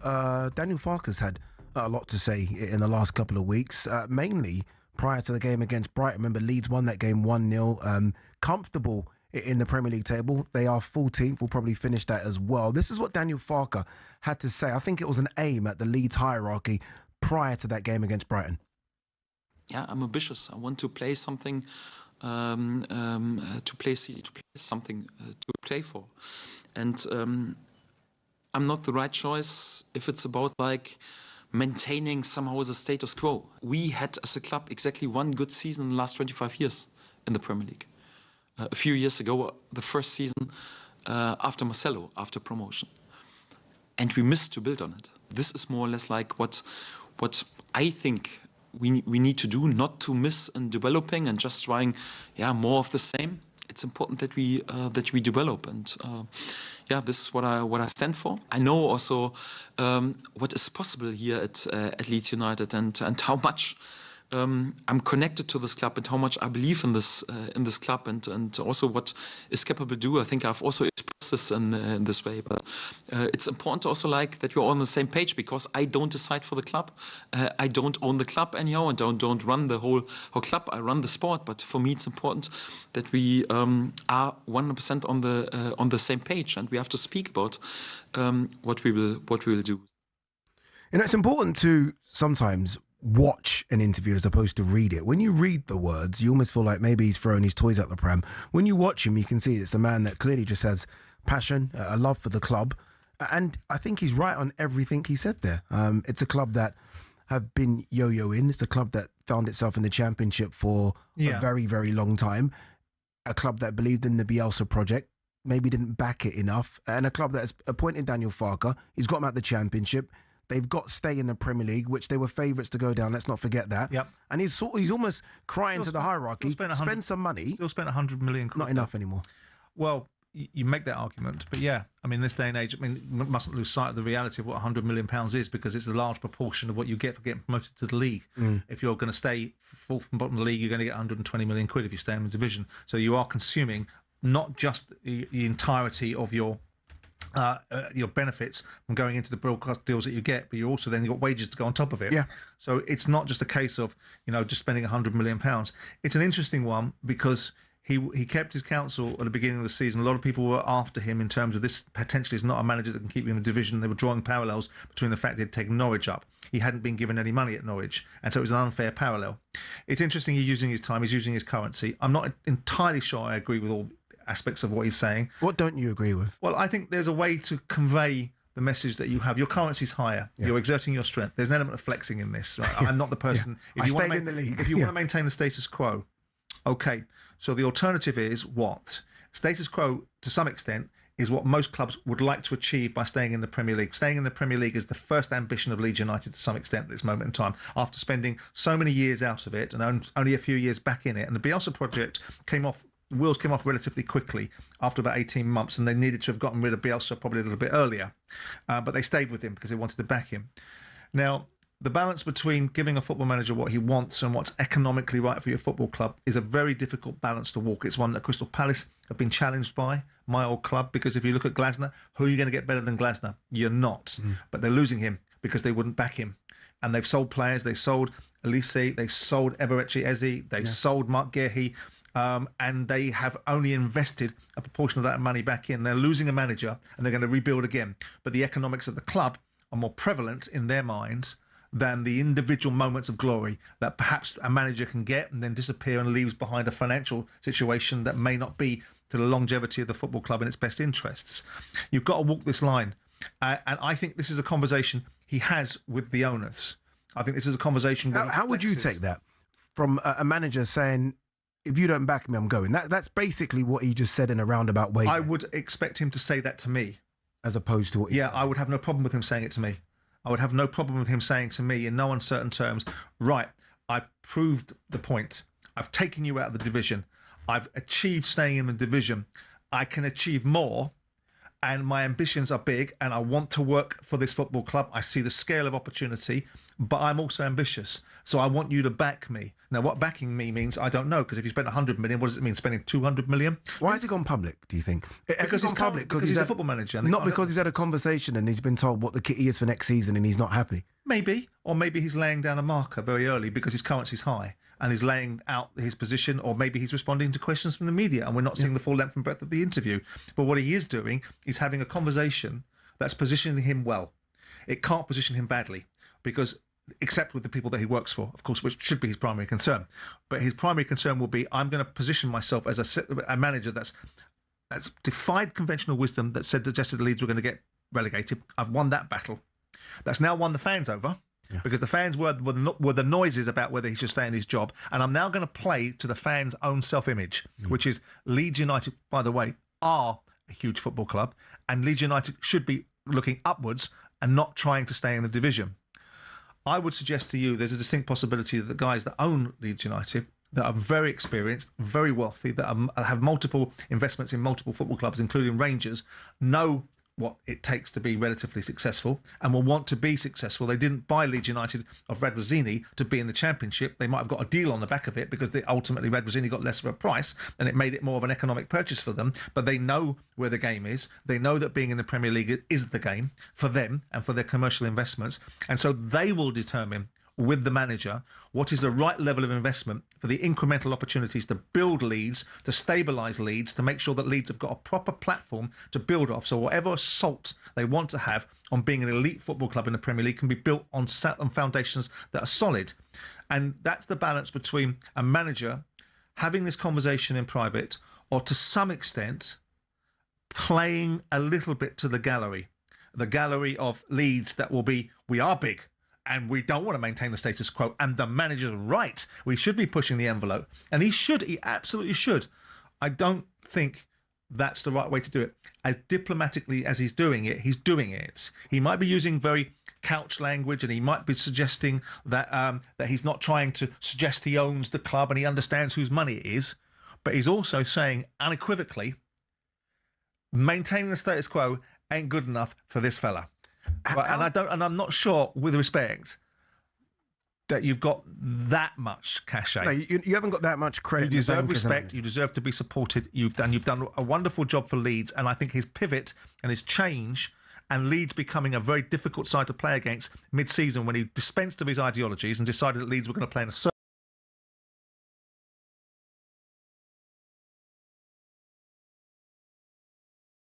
because of his accent.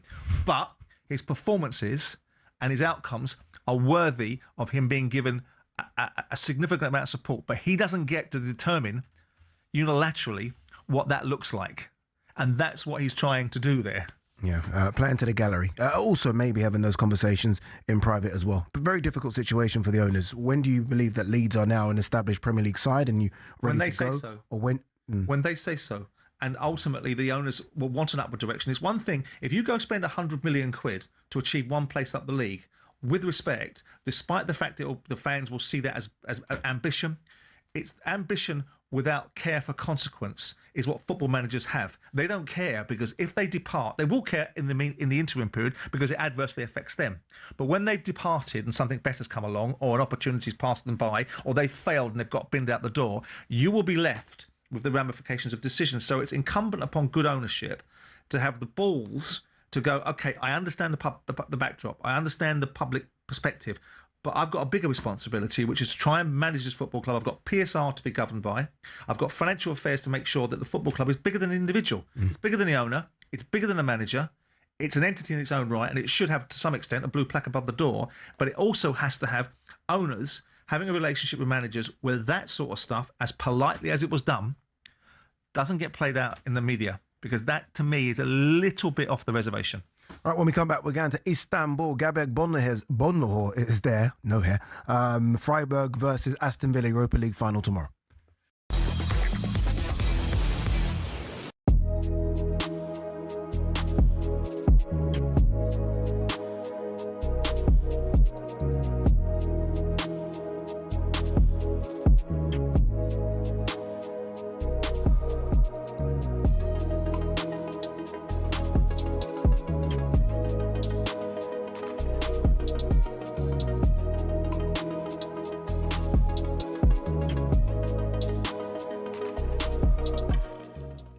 Morning, Sir Rod. Morning, Ray. Morning, Jeff. How are you guys? Yeah, really good, thanks, mate. But probably not as good as you. What was the feeling then? Was it joy? Was it relief? What was it? It was joy. It was mixed emotions right now because I'm just really let down by some of our supporters, coming on a pitch and starting fights and all that. It's just took the gloss off the whole day. And my heart goes out to the Jambos. It's just awful what's happened to them. But, we won 9 games on the trot and we're the champions. Yes. Rod, I've got to say, I mean, you've never had so many English people down here looking at the Premier League and looking at the north of the border saying, what a running it has been. And I'm sure that you've had so much spotlight on the Premiership now, the Scottish Premiership, because of Hearts. Because it's usually Rangers or Celtic run away with it. Yeah, and it's made it so much better league, isn't it, by having someone else absolutely involved? Yeah. Good luck to Hearts next year. They've got money to spend, apparently, and I'd like to see them up there again. Because of that simple reason, it does make it a competition. It really does. But there's one thing I have to say. Both Rangers and Celtic, because of Russell Martin and this guy Nazi who took over, they dropped so many points. I think if those two hadn't come along, it may have been a different story. No disrespect to Hearts, but we'll see next year. Rod, Martin O'Neill, obviously, a legend. Martin O'Neill! Yeah, Martin done a brilliant job. He says he feels rejuvenated. Would you like to see him? I think I know the answer to this. Would you like to see him stay on?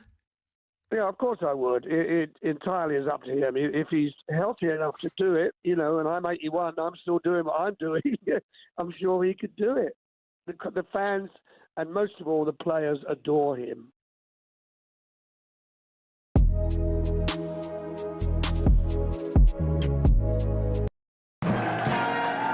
It's Danny Dyer! Wig, not wig. It's a nutty canister, either way. I mean, look at the nut on it. Bob Odenkirk! Saul was great. He was just a breath of fresh air. Amelia Clark! Star Wars versus Game of Thrones. Game of Thrones, definitely. Go. I'm loyal. Don't tell Alex Hassel! In season 2, a lot of us get our clothes off. You do know you did that in season 1. Exactly, that's true, yes.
Good afternoon, Ade Oladipo, Simon Jordan, in for Jim White, who's almost feel like he's been cheating on us with Brighton. He has. Yeah, especially for you as a Palace. Indeed. Yeah, Indeed. Not bad. All right, listen up. We've the 2026 FIFA World Cup almost here. Thanks to Adidas, the tournament's official match ball supplier. talkSPORT is sending you and a friend to Dallas, Texas. Ready to get that winning feeling? Here's how to enter.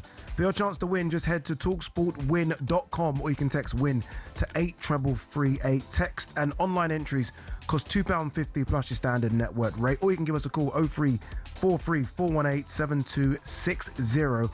Entries must be in by the 1st of June 2026, 4 p.m.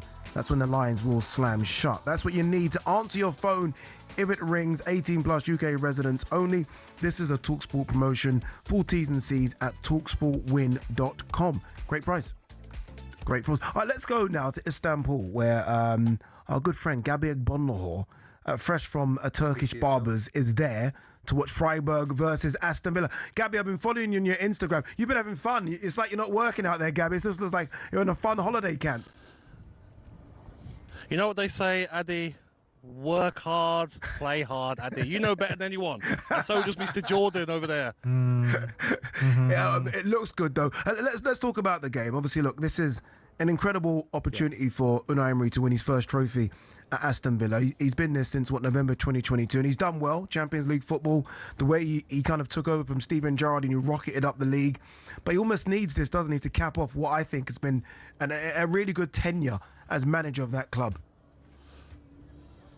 Yeah, he's been the saviour, Ade. I mean, when you come in, Aston Villa paid compensation to get him out of Villarreal, and he just brought belief to the fan base, and the players were all locked in. Whenever I speak to any of the players, I speak to John McGinn, he says the players believe in everything he says because they're seeing results. I mean, Champions League football, missing out, of course, in semi-finals, getting that one step further now for tomorrow night, and the players have got to get this over the line because a football club like Aston Villa, their last European trophy in 1982, it's too long.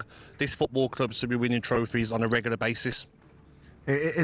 Simon Jordan, by the way, is shaking his head for those that can't see. They shouldn't win trophies. They're not a big club. Oh, I think it's a big club, but I think it's a club that's seeded in the past now. In terms of once upon a time under Ron Saunders, it won the European Cup in '82. It had great players in its side like Gordon Cowans and Tony Morley, but other clubs now have come up and eclipsed them. But in the great scheme of things, it's a club that I really admire, despite the fact that Gabi paid for them.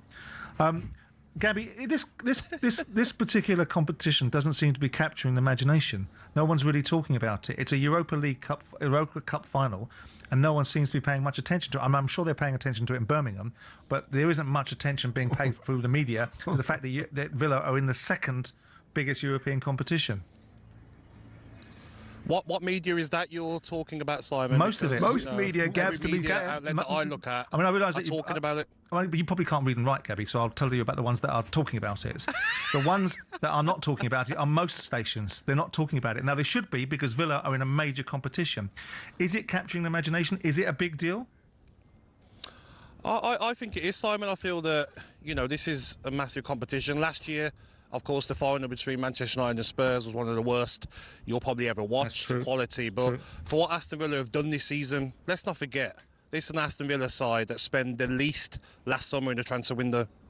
Every team that got promoted spent more than Aston Villa. Every team in the Premier League spent more than Aston Villa. So what this manager has done, with injury problems, their best player, Kamara, being out for the last few months, it's been a fantastic season so far. And what baffles me, guys, is that Michael Carrick can go in for 15 games and he's been nominated for Manager of the Season. Unai Emery spends the least amount of money, Champions League football again, and a Europa League final. Doesn't add up to me. He is almost being overlooked, I think, Unai Emery, just because there's an expectancy because of what he done with Sevilla. Well, he can do it anywhere. I mean, I think Gabi's right. I think he probably is. I think the biggest win for Villa is the fact that no one's tried to pluck Emery out of Villa. Now, I know they'll say that he's not pluckable. Yeah. But everybody is. And the fact that United have gone down the route of Carrick and perhaps Liverpool have stayed with Slot, because Emery, to me, Madrid have gone Mourinho. Is the most capable Barcelona, manager Hansi Flick, in the Premier League, besides the ones that are potentially winning the league at this moment in time. And the fact that no one has sought to leverage him out may well be Villa's biggest win this season, that they get to retain his services. It's a great point. With Pep leaving, he's the most winningest manager in the Premier League. You look at his CV in the trophy cabinet, he's won more than any other manager in the league. When you look at the team that will line up tomorrow, and you probably know the starting 11 in your head now, Gabs, how important is McGinn? Ollie Watkins looked incredible against Liverpool. I mean, frightening the life out of Konate and Virgil van Dijk. He's finding form at the back end of the season as well. Those two are very important.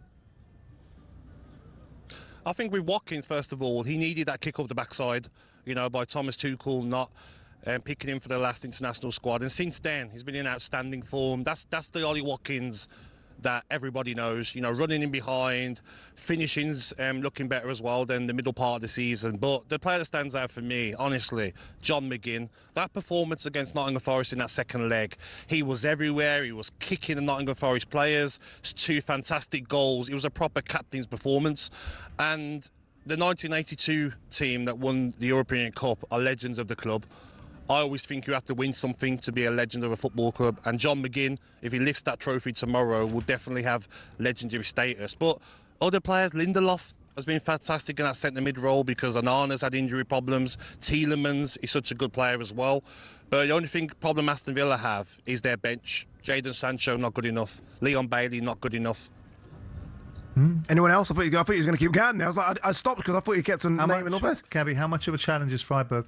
The rest of them are my mates. I couldn't say anything. Of course, yeah. How much of a challenge is Freiburg, Gab? Listen, they won 4-1 on the weekend against Leipzig, but I think Leipzig have had top 3 guaranteed, no matter the result.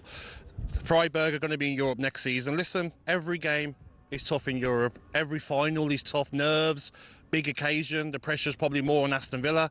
They've been favourites all the way through this competition. So it will be a tough game, but the focus I saw from these players against Nottingham Forest in the second leg, the focus against Liverpool on Friday night, I think they've got enough to, not comfortably, but without too much pressure on the game.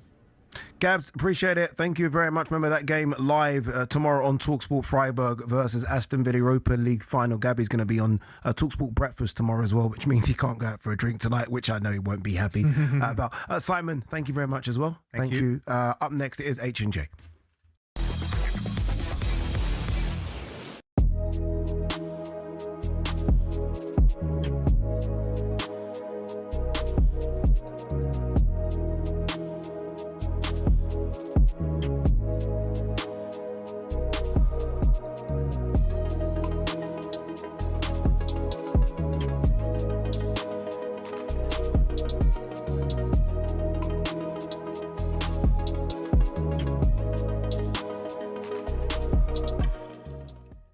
Let's talk about the big breaking news that broke last night. It's been something that everyone's been speaking about for the last 12 months, and that's that Pep Guardiola is set to leave Man City after 10 years at the job. Let's bring in our chief football correspondent, Ags Crook, to kind of open or shed a bit more light on this. Crookie, obviously, look, this is massive, massive news. It isn't a surprise as it is.